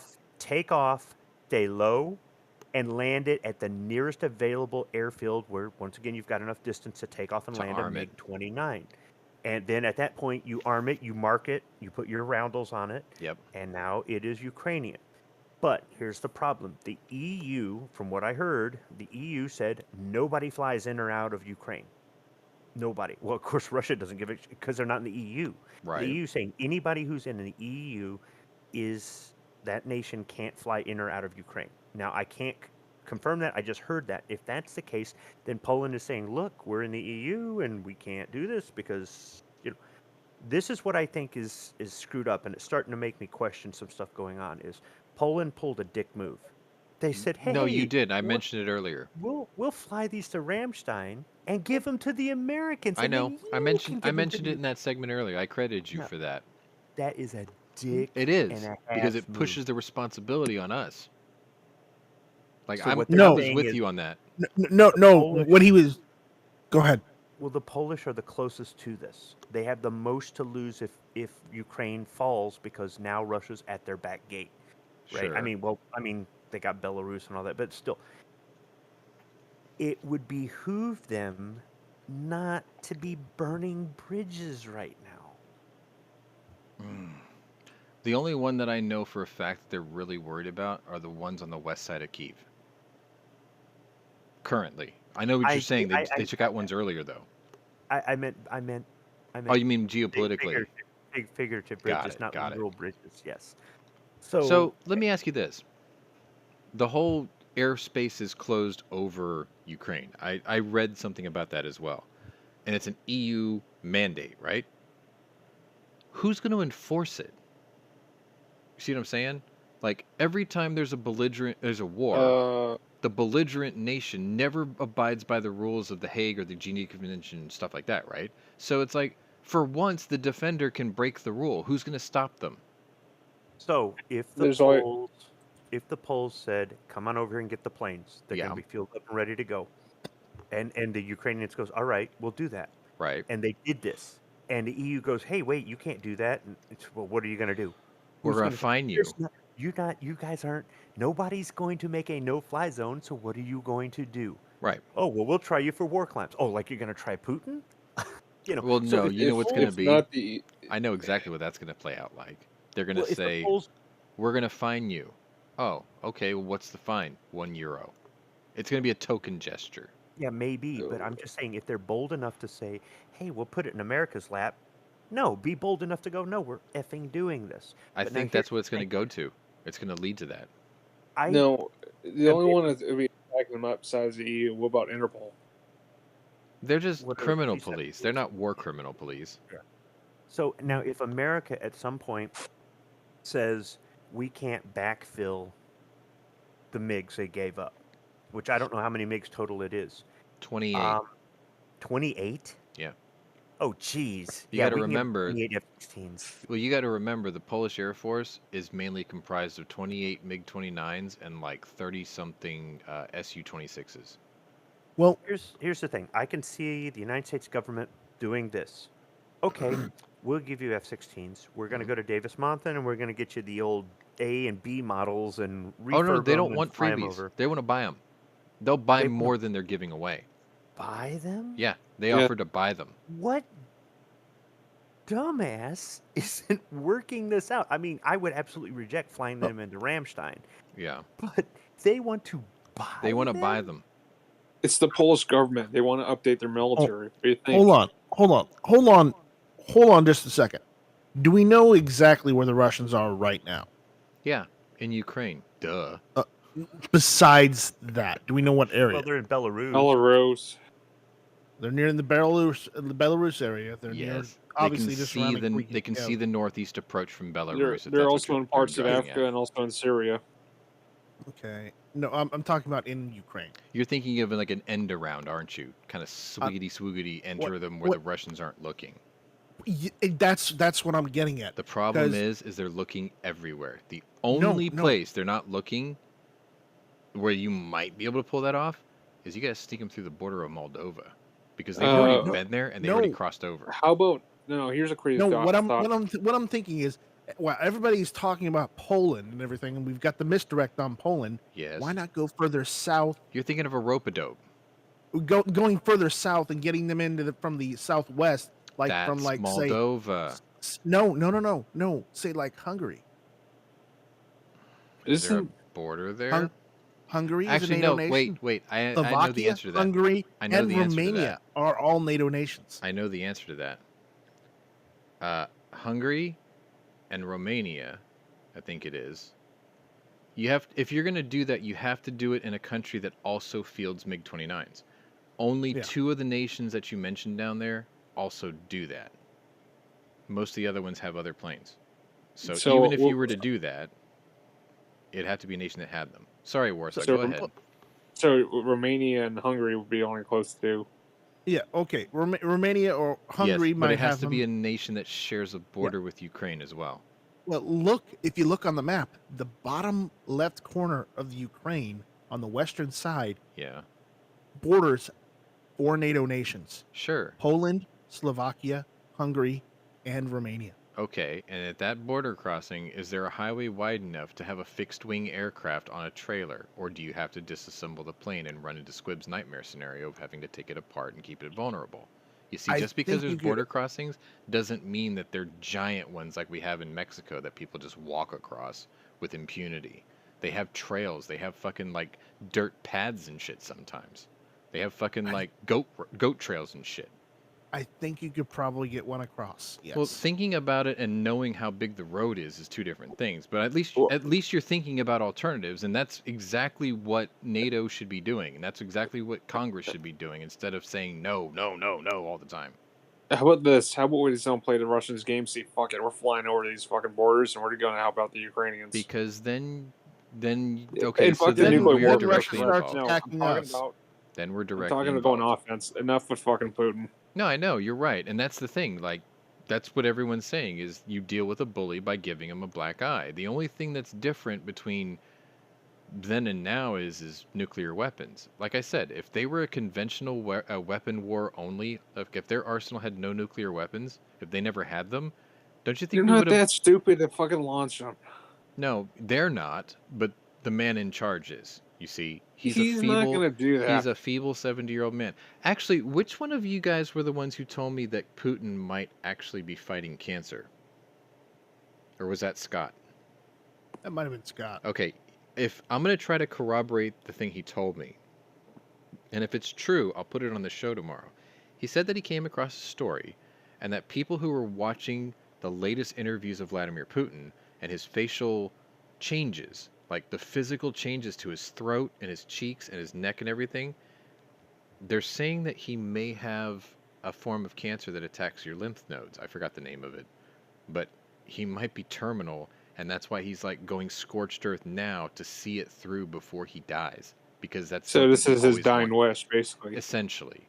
Now, if that's true, then he's definitely not going to be negotiated with. He'll do whatever it takes. Especially if he's truly dying, then he'll just be like, fuck it, I'm not going to be here for the fallout. Boop. Now, here's the thing, Sean. As far as nuclear weapons you were mentioning, Yes. it's not the button that they actually should be disabling. You know what they should be disabling? The delivery system. That in the command center. Right, but we don't know where it is. You see, that's Well, a what if the nuclear CIA arsenal did, is though? decentralized. It's Prob- it- networked, but it's also probably it's buried got underneath redundant Moscow. systems. It's like you ever see the Buried under the movie? Kremlin. You ever see the movie? It's an old Henry Fonda movie.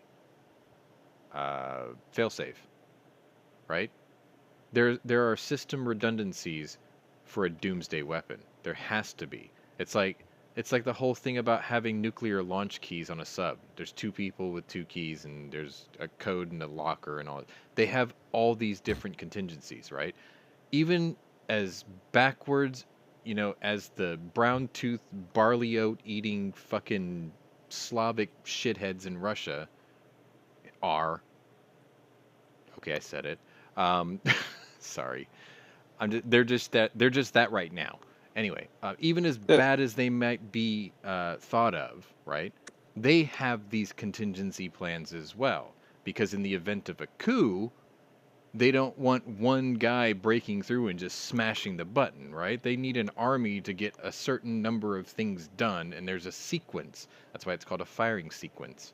It's not like you just push a button and off it goes, right? There's a code, there's a key, there's a fueling, there's an aiming, there's a level of the table. Man, I'm going to have people knocking on my door like they did to Tom Clancy, aren't I? Anyway, Yep. the point is it's not as cut and dry as just putting a bullet in a gun and pulling the trigger. It doesn't work like that with a nuclear weapon. And I'm not saying I'm trying to insult your intelligence or anything. I'm just saying, like, anybody who thinks that way, you have to think there's a big procedure here. So you have to be scared of the man that pushes the button, because if he has the power to push the button, he probably has the influence to have those FSB guys and his old KGB buddies in all the right places to set it up, so all he has to do is push that button. That's the challenge. If you can hit every single one of those people and wipe them out at once, so he doesn't have a button that works, like you make a phone call and all of a sudden six snipers in 6 different cities go, got him. Then you've got something. But these guys are spread out. It's for safety. It's for national safety, supposedly. No, but what I was getting at is, what if there was a night op, basically, and You want a Black SEAL Ops? Team 6 thing.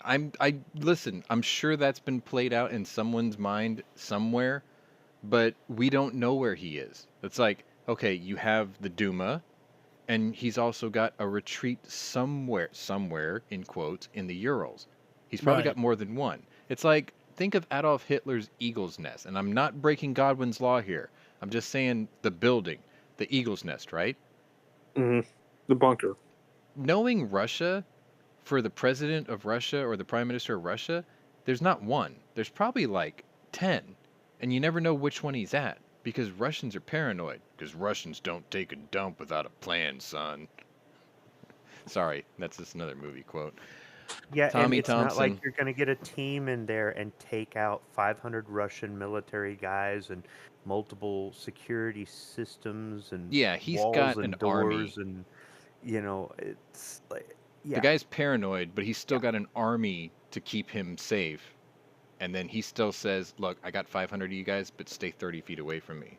Like, he's still like that.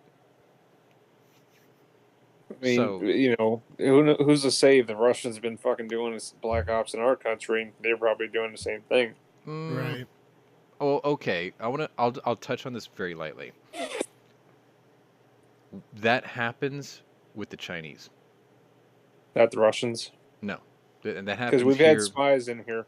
We have had spies. Yes, So. and we named one yesterday. She's a 61-year-old dual citizenship woman who works for the Kremlin. But what I mean is on a dangerous scale, the Chinese do that in the United States, and I can prove it. Every major city has a Chinatown. That's all you need to know. Every major city has an embassy. When the Chinese started getting their shit pushed in, do you know what happened at the Houston Chinese embassy? They burned everything and exfilled overnight. They were gone. You could see it on radar. They had like a drone over the embassy veranda in the middle of the building, and there was a fire in there because they were burning everything, right? Every town in this country has a Chinatown. And I'm not saying every person who lives in it is a spy. Nothing could be further from the truth. But every single city in this country has a Chinatown, and there's an embassy in that town, and there is a spy in that embassy, for sure, without a doubt, because it's intel. We do it too. We have an embassy in every major country. Don't you think we're like poking around and asking questions? Yes, it's reasonable. We do it in the name of global diplomacy and safety, right? We just put a shine on it. We tie a nice little bow on it. So, yeah, they all do it. We all do it. The only difference is, nowadays, we don't punish spies the way we used to. You don't see the Rosenbergs getting executed anymore. And maybe that's why there's too many spies now, because they're not getting taken the fuck out for being spies. Just a thought. Now, anyway, at the risk of sounding like this is turning into an E-Honda chat, and the fact that now we've gone over 2 hours against all of our wishes, I'm going to play this.